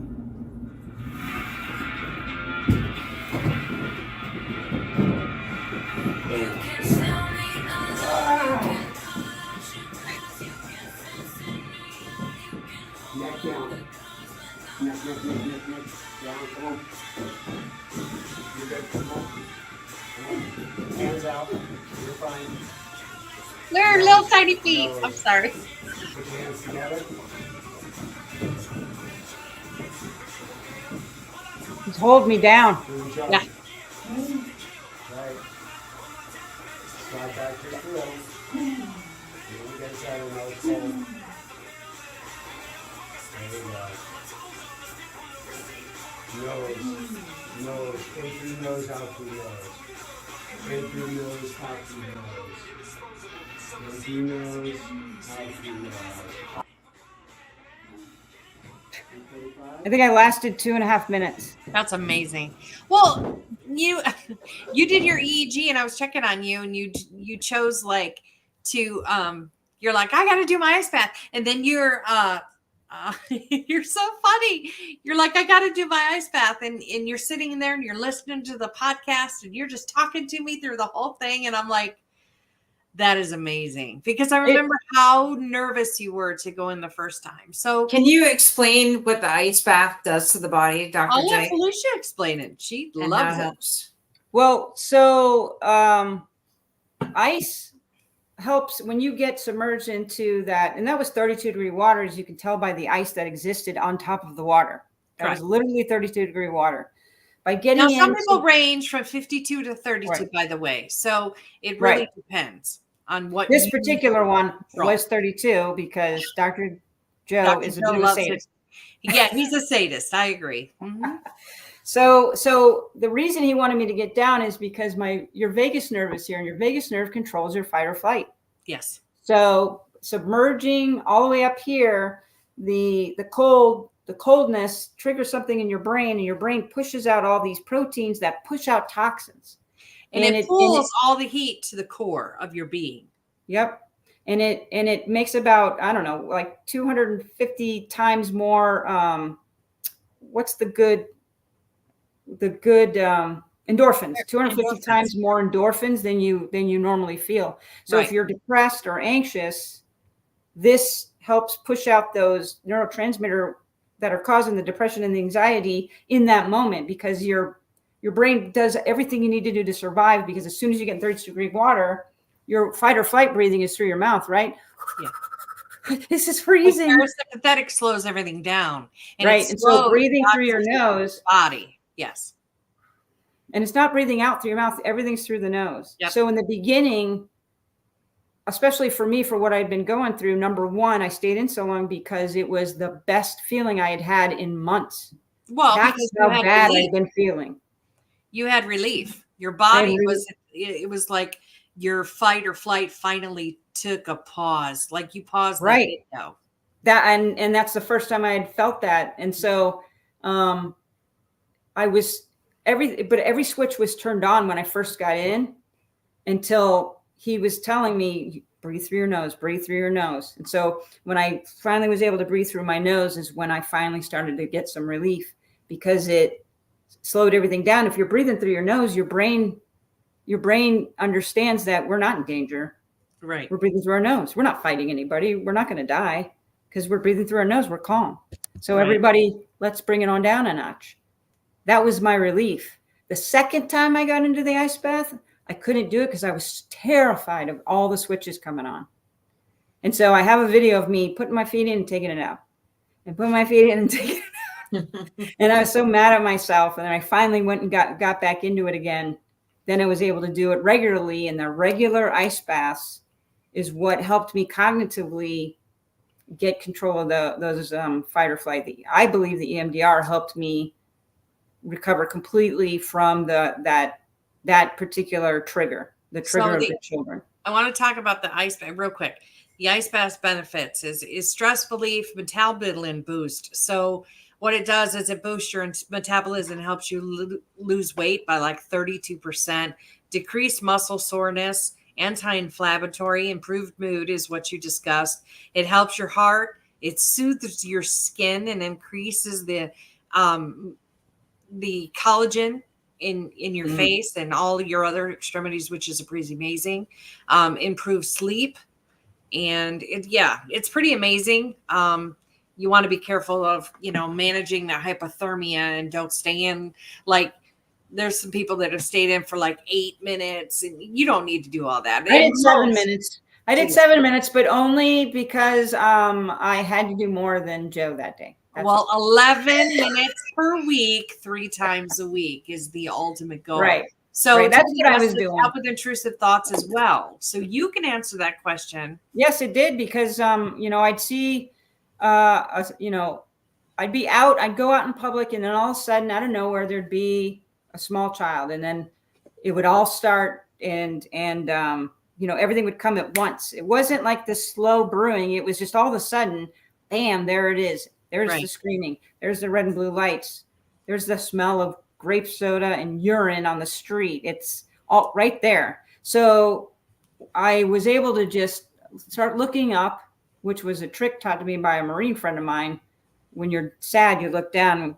So you can kind of hack it by looking up. So I would look up and start breathing through my nose and visualize the ice and feel the ice on my skin and see my toes sticking out of the ice.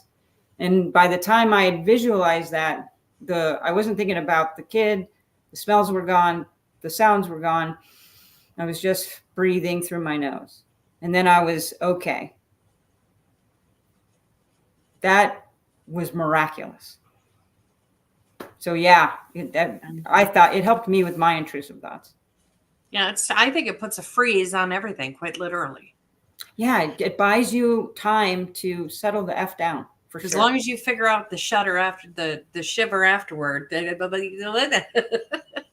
you have to keep breathing through your nose for about, I think it's 4 hours for your body to kind of regulate itself, which it's a break. And then it's like, am I ever going to stop shivering all at the same time? Right. So again, I just want to go back because I'm thinking of some things here. So you said only 11 minutes per week, and at the most at 32 degrees. Now, if you're at 50 degrees, you may be able to do up to 15 minutes. I'm just sharing with you because I was part of the traumatic brain injury program. Like I know the ins and outs of each thing. Right. I was lucky enough to just absorb all of Dr. Joe's brilliance, but he created this program based on him being T-boned and having his own traumatic brain injury. He just kind of found all the research and all the holistic approaches to things. He was like, I gotta fix this. And then he found where he got back to 98%, where he was at 5%. I mean, he literally wasn't even functioning Right. when he had his traumatic brain injury. Amazing. So he built himself back up, and he created this unbelievably program. Like, it's just all inclusive. It's like a whole person wellness. And, I was just honored enough to be asked to be part of it. And that's where I was blessed to meet Pico. I know I should call you Felicia, but I can't. Oh, Pico. Felicia's when I'm in trouble. Yeah. I know Pico, Yeah, Pico. I'm Pico. I spend all my time with Pico. I know Pico. So after this, you said yourself in this podcast, like, I will never get back to work.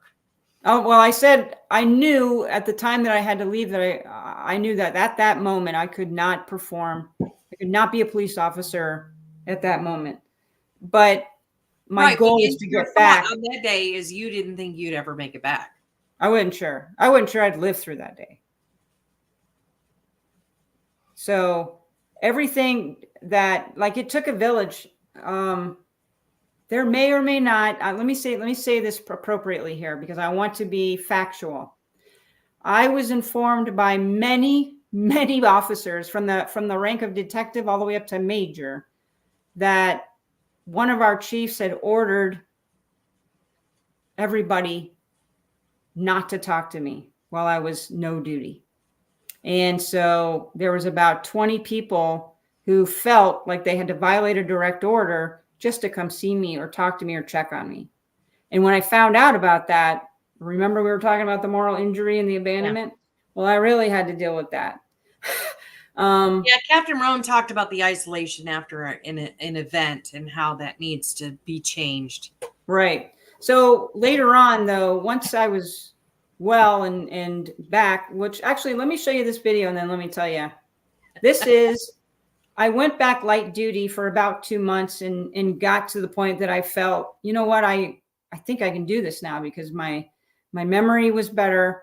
Like, everything was better. I was mentally acceptable. I was different, though. So watch this. This is the video I made on my very first night back full duty. And yeah, I'm in uniform. Well, it's July 17th, 2023, and this is my very first day back in uniform. It was awkward. I felt like the new kid, first day of school at a new school, and I flunked a couple grades, so I'm like the oldest kid there. And about an hour before my start time, we had an officer involved shooting. No cops were hurt, thank God, but it involved all of our entire SAC squad and one of our afternoon squads from my district ended up in a different district. So I'm driving around, getting the lay of the land, trying to remember how to use everything, and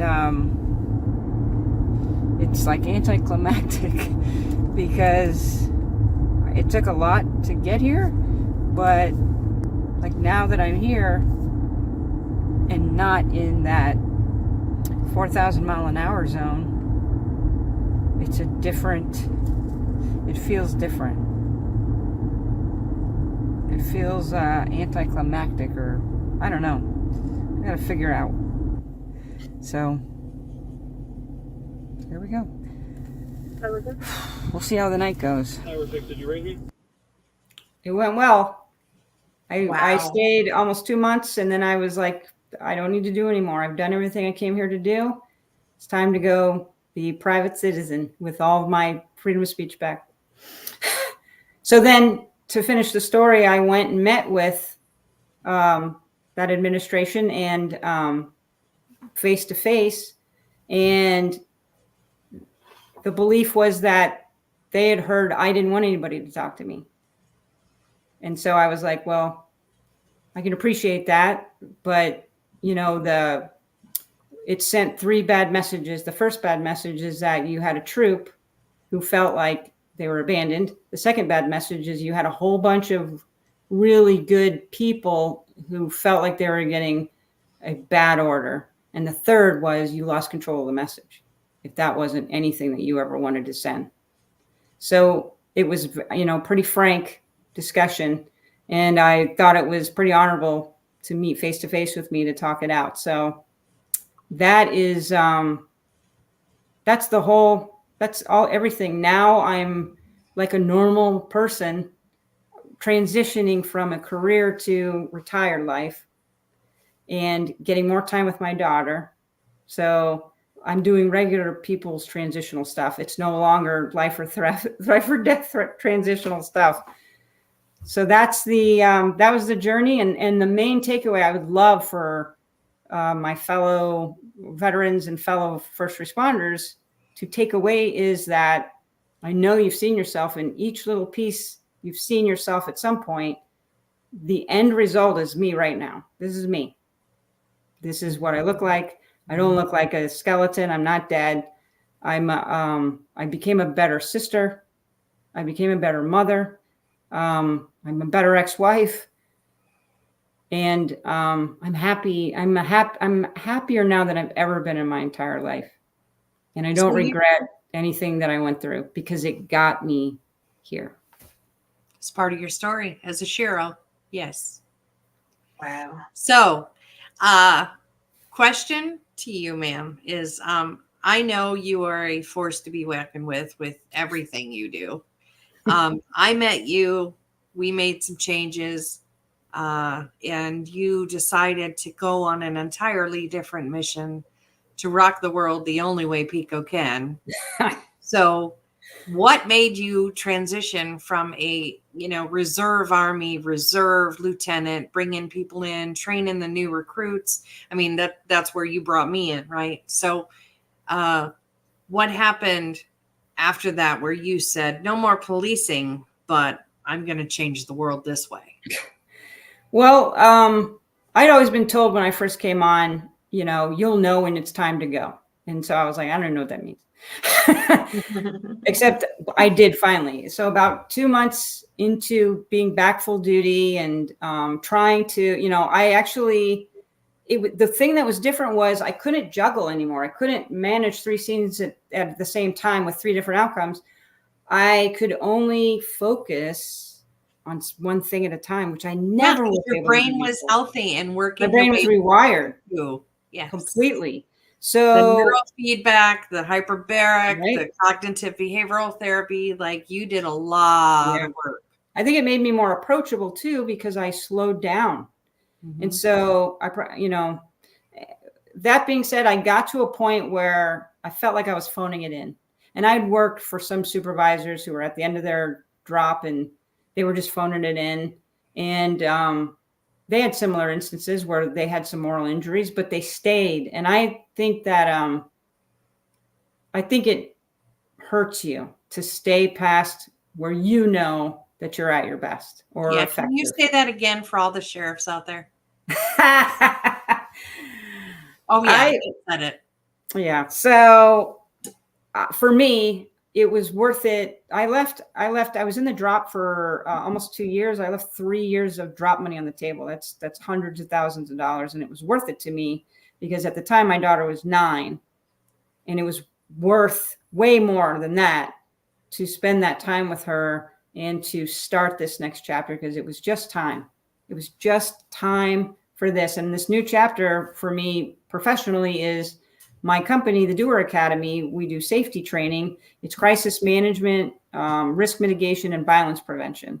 And we bring it to schools, corporations, because I want to teach people to save themselves.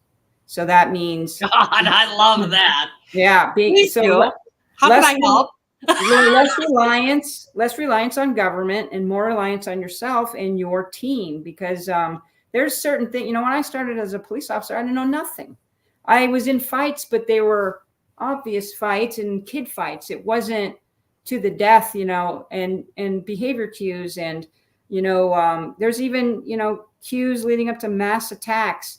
There's so much information that we gain as combatants because we have to be in it, that a lot of it, anybody could know. Everybody should know. You should feel safe walking around in public because you have the ability to identify danger before danger comes. You're never safe anywhere inherently. You're only as safe as you prepare yourself to be. So that's what I'm doing now. I'm trying to teach anybody who's interested how to save themselves so that, we stop living in fear. How empowering is that for you to teach them how to tune in with their gut? Because we all have that sixth sense. And I'm not talking Right. about ghosts and stuff. I'm talking about like the sixth sense to know our flight or flight, everything is heightened because our senses know when we're in trouble. Our Right. senses know when there's going to be a situation that is not going to have a favorable outcome. We have to be able to be quiet and sit and wait. Right. To see And if that presents itself. yeah, our instincts, we quash them in children all the time. Yes. Kids say they don't like, there's something about that guy I don't like. Well, don't be rude. Yes. Go give your Uncle Henry a hug. Oh God, yes. We do it to ourselves too because we don't want to be rude, especially females. Yes. There's something about that guy I don't like, but I don't want to be rude. So let me go off, alone with them down this dark sidewalk. Right. Yeah, it's Yeah. crazy. We So John said she train busted ourselves her out of ass it. in her career and her life. Yes. She busted her ass in recovery. That is the most profound statement, John. I love that. That is the most profound statement. Like Pico is absolutely, I'm enamored with her. Stop it. Yes. I'm big Italian ego. I can praise you all I want. I know you get weird, but just chill, stop squirming in your seat and let me give you some kudos, okay?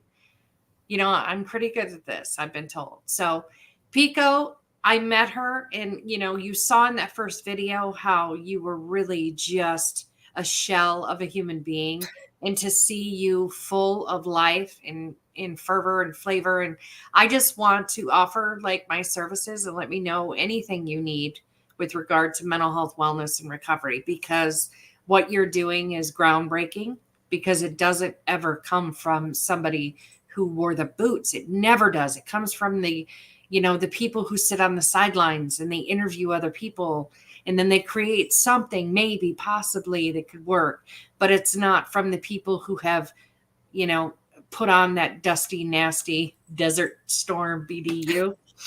Just saying. It comes from people who are sitting behind a computer doing research. And I love that you have compiled all of this information and created a program that could change the lives of the officers that are, serving us today. That's exceptional. And my hat, lady, is just off to you. I appreciate it. It's I have difficulty learning new things still. So I'm glad I have all this information and it's still useful. That's the other thing. I don't want to die with all this really good information. I want to give it away. I shouldn't say give it away. I'd like people to buy it. Not give it away. But I want to make sure girl. It's out Throw there. me a Scotch egg, man. You got to work for a living still, Logan. I know, right? Well, thank you for your part in helping me get here. I really appreciate it. So what's the plan? What does this look like? I mean, you are presenting this, as a package. It's been very busy. Thanks to Maureen Famiano and MEF Media. It's been off the chain in a good way. I have almost 100 classes available online, OSHA classes, basic active shooter stuff, healthcare related stuff, hazardous materials, plus a master class in crisis management planning. And we're of the age where you can't wing it. You really need to bring your team together, develop a crisis management plan about the things that go wrong in your organization and how you're going to mitigate it, how you're going to have business continuity, because you won't last. There's too many crises coming at us. Yes. Over and over and over again. I also from every direction. Yeah. Yes. From every direction. And I've been told, and I agree too, a lot of this the crisis management model that we use at work or that we use in government, in policing, in the military, it's the same crisis management model you could use at home. Yes. To build your family team and get everybody involved in. We are Team Pecora. We all play a part in keeping ourselves safe. So it's I got a lot of things in the work as far as new classes coming. I've had people who saw me on a couple of news stories that were done locally about the business and have reached out for training. That's been amazing. So I'm trying to keep up. Well, I've seen you training, and I know, firsthand sitting in the back of the classroom that you're absolutely exceptional. You're very engaging. You're information is pretty profound, and putting it all in one place is like what is needed. Time is money. We do not have time to take 14 classes. We need to take one in 3 hours and give me everything you got. And Right. I will apply what I need in the moment and take Holistic. resources home. Holistic safety. Yes. That's what I think is unique about my experiences and what I have to offer. It's holistic safety. It's not checkbox management. Well, I hope it includes, keeping yourself safe in the Walmart parking lot, because that place is like That's why I Instacart. I don't go to the Walmart parking lot. it's like 11 o'clock at night in Ybor, man. You don't want to do that stuff. Yes. Oh man, Melody says here, you are the comeback story they wanted you to be. Your incredible story of strength, perseverance, and courage for healing yourself as well as others. Thank you for all that you do. Melody is a veteran, first responder ally, and she's actually she is the catalyst for getting me into the veteran space. Oh, that's awesome. Well, yeah, thank you, Melody. She connected me to Greg Bicknell 3 years ago, and that's what started this craziness. He did pop in here, by the way. I will say he did pop on my little feed. Did he? So, yeah. Felicia, I am like, this is the first time I met you was tonight, and I am like, I keep doing that to Dorothy. I keep dumping people on her. I really, there's not too many times I'm speechless, and like,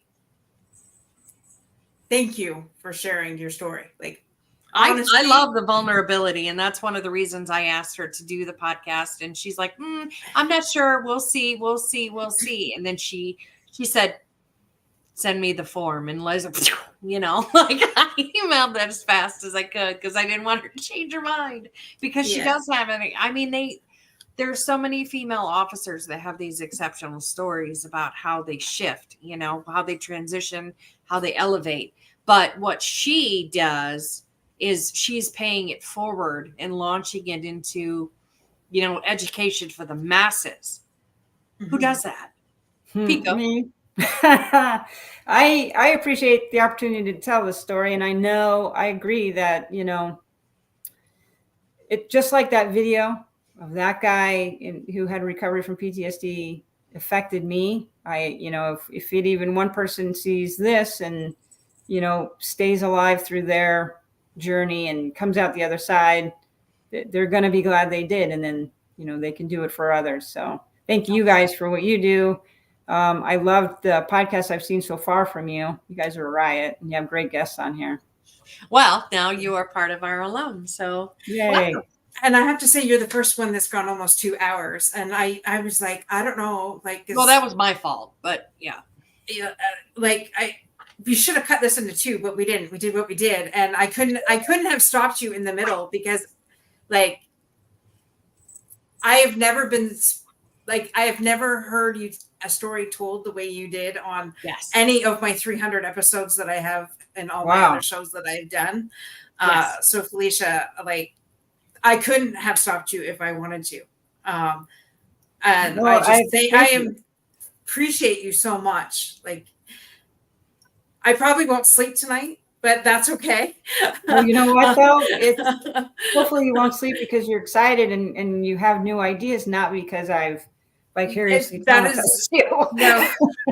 No, it's honestly, I'm excited, and I have to say, we'll talk about that off air. But yes, no, I'm excited. I'm truly thank excited. You for. 2 hours of your time is, definitely crucial, and I know you're moving and shaking, but we definitely need a lunch date here soon because definitely want to hear about the cool kid things you're doing. And I just, when she told me to start getting people together, I'm like, we got to have Pico. We have to. I've talked about you. You were on my first list. Thank you. That's actually, I'm trying to get into keynote speaking.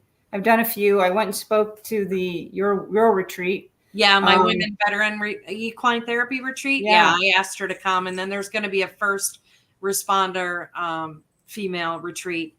It's too hot now, so we have to wait till about September, and then. But he'll be on the show in a couple weeks, so we'll have Eric on in a couple weeks, and he'll kind of explain what he does. But Pico came out and did, 45-minute testimonial, and I got to video it, so I was pretty excited. So that was this is the third time I've heard your story, and my heart still goes out to, everything that you've experienced and endured, and how you can wrap it into a package to help other people is just not something people do, Girl, I just love you. I think you're just absolutely exceptional human being, and I got to make up for all the bad behavior I've had in my life. So I got to get to heaven somehow. Well, honestly, and I just want to give a shout out to your brother, because he's awesome. Your brother here, like, again, I don't know him, but from his comments that he's put in here, like, he truly adores you. He does. You could feel the love, and I just have to give a shout out to John. And like, I don't think he knew half of what you went through on some of his reactions. Yes. I mean, I did keep a lot of it from my family. It's just weird to, I don't know. My mom thought I worked behind a desk for a long time, and I just would, I didn't know. I didn't get shot at. I was just, writing paperwork. Right. But my brother and I, we've gotten, since our mom passed away, we've found a way to get closer to each other, which is good because, I'm not an easy person to get close to. I'm better at it now that I'm a new person in my brain. So I'm glad he was here. I'm glad that, because he is a strong guy. He's been through a lot, and he has climbed a lot of mountains his own damn self. Oh, yeah, I'm sure. After that childhood, I can't say that, that's the thing about childhood trauma. Like, it affects everybody in a certain way. But I do want to give a little bit of shout out to Tiffany, because she is the media lady. And She's awesome. Every time she texts me, that woman, like, I learned something new. I'm like, here we go. I know how to make my Zoom, like, my cell phone number. And I was so proud of that day. Like, and she's like, and you can do this, and you can do that, and you can do this. And she talks the same way Dorothy does. And I'm like, can you talk to Dorothy? Because I don't understand what you're saying. And I'm a doctor. So it's just not my wheelhouse, So like, it's awesome. And she asked me to ask you a couple questions, which I got to sneak in. So good. Yeah.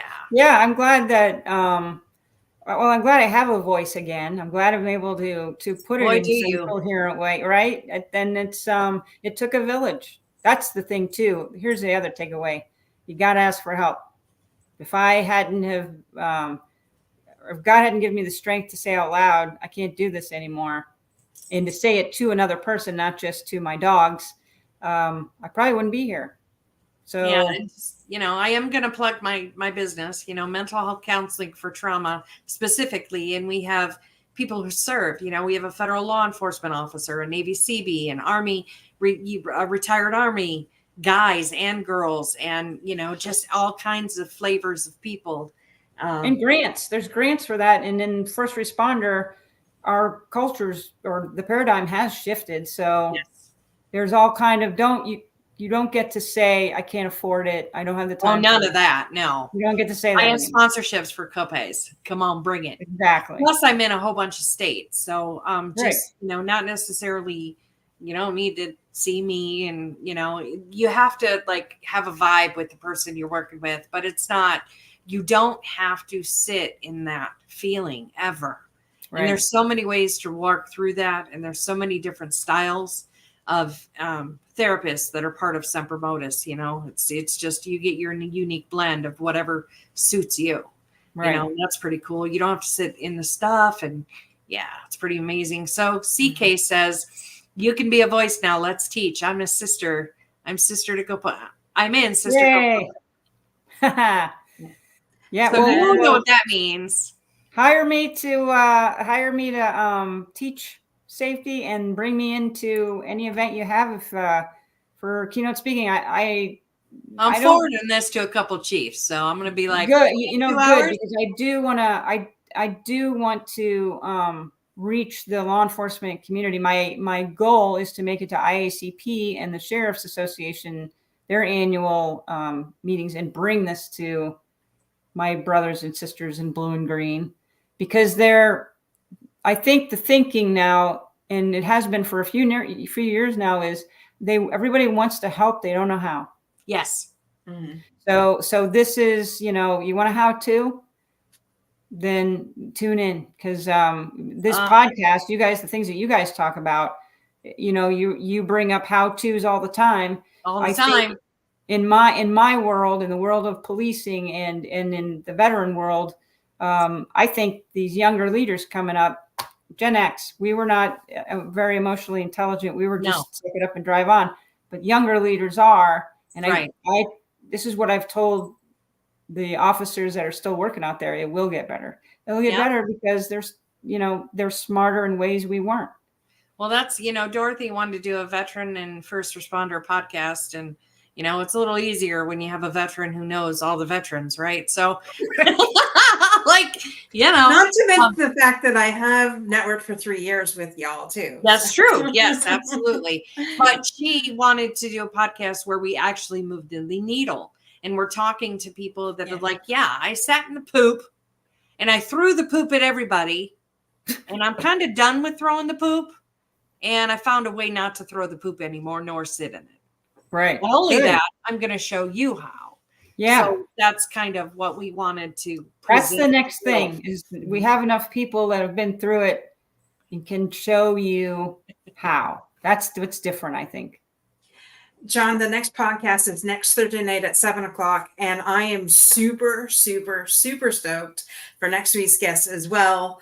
Well, tell him. Well, it's going to be Phil, and I'm going to screw up his last name, I'm sure. Colin. There we go. That's because you're from Canada.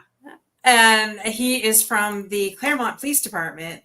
Mm-hmm. And that is going to be another great episode. I mean, I don't know.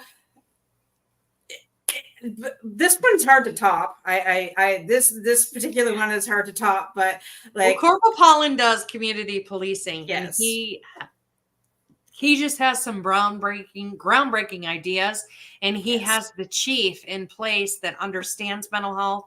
And a couple episodes ago, we did a podcast with the chief of police of Claremont, and he talked about his forward-thinking protocols and how he had struggled with PTSD from 9/11.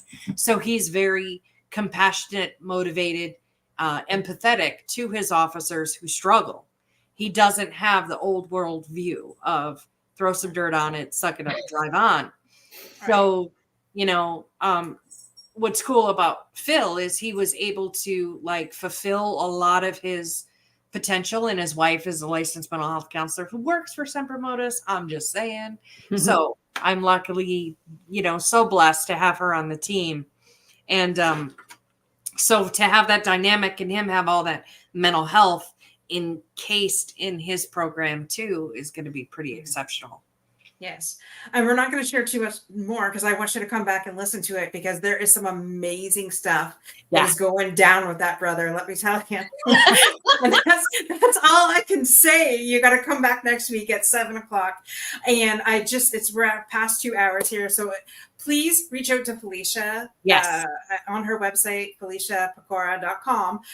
Please go check her out. Even go stalk her on Facebook and definitely show her the love over there as well, because I know this was not easy to be able to say everything that she shared tonight. Well, not to mention she kept it together. And kept it together. Because I'm the stable one and everything's going to be fine. Girlfriend, you're killing me here. You're killing me. I am dying here. No, I tell you, I'm glad you said that. I don't feel that pain anymore. Right. That was I'm not that person. It doesn't, the emotions aren't it happened. The emotions are, I'm glad I lived through it. It's put where it belongs. That's all I have left, is I'm glad I lived through it. That's amazing. And we are glad that you got through it too, that you're still here to share your story. And Pico, stay on a minute, okay? And yes. Everybody, thank you so much for hanging out with us for 2 hours. And we know this was a long episode, but Pico's worth it. So send 100%. It to your friends, share it. We do YouTube, Roku, you. I don't know. What is it? Okay, Miss America. It's Roku. All right, Miss Canada. Go check us out on Roku on Unstoppable Overcomers over there, please. Yeah. And definitely as well as our YouTube channel, which is Unstoppable Overcomers. Share the heck out of this episode. Yeah. Make sure people all these trainings. and we want to help as many law enforcement officers as possible from around the freaking world, not And just their in family. Orlando, and their family. Yep. Yes, 100%. But with that, guys, have a great evening. God bless you all, and we'll see you next week. Bye. Be for now. safe. Be well.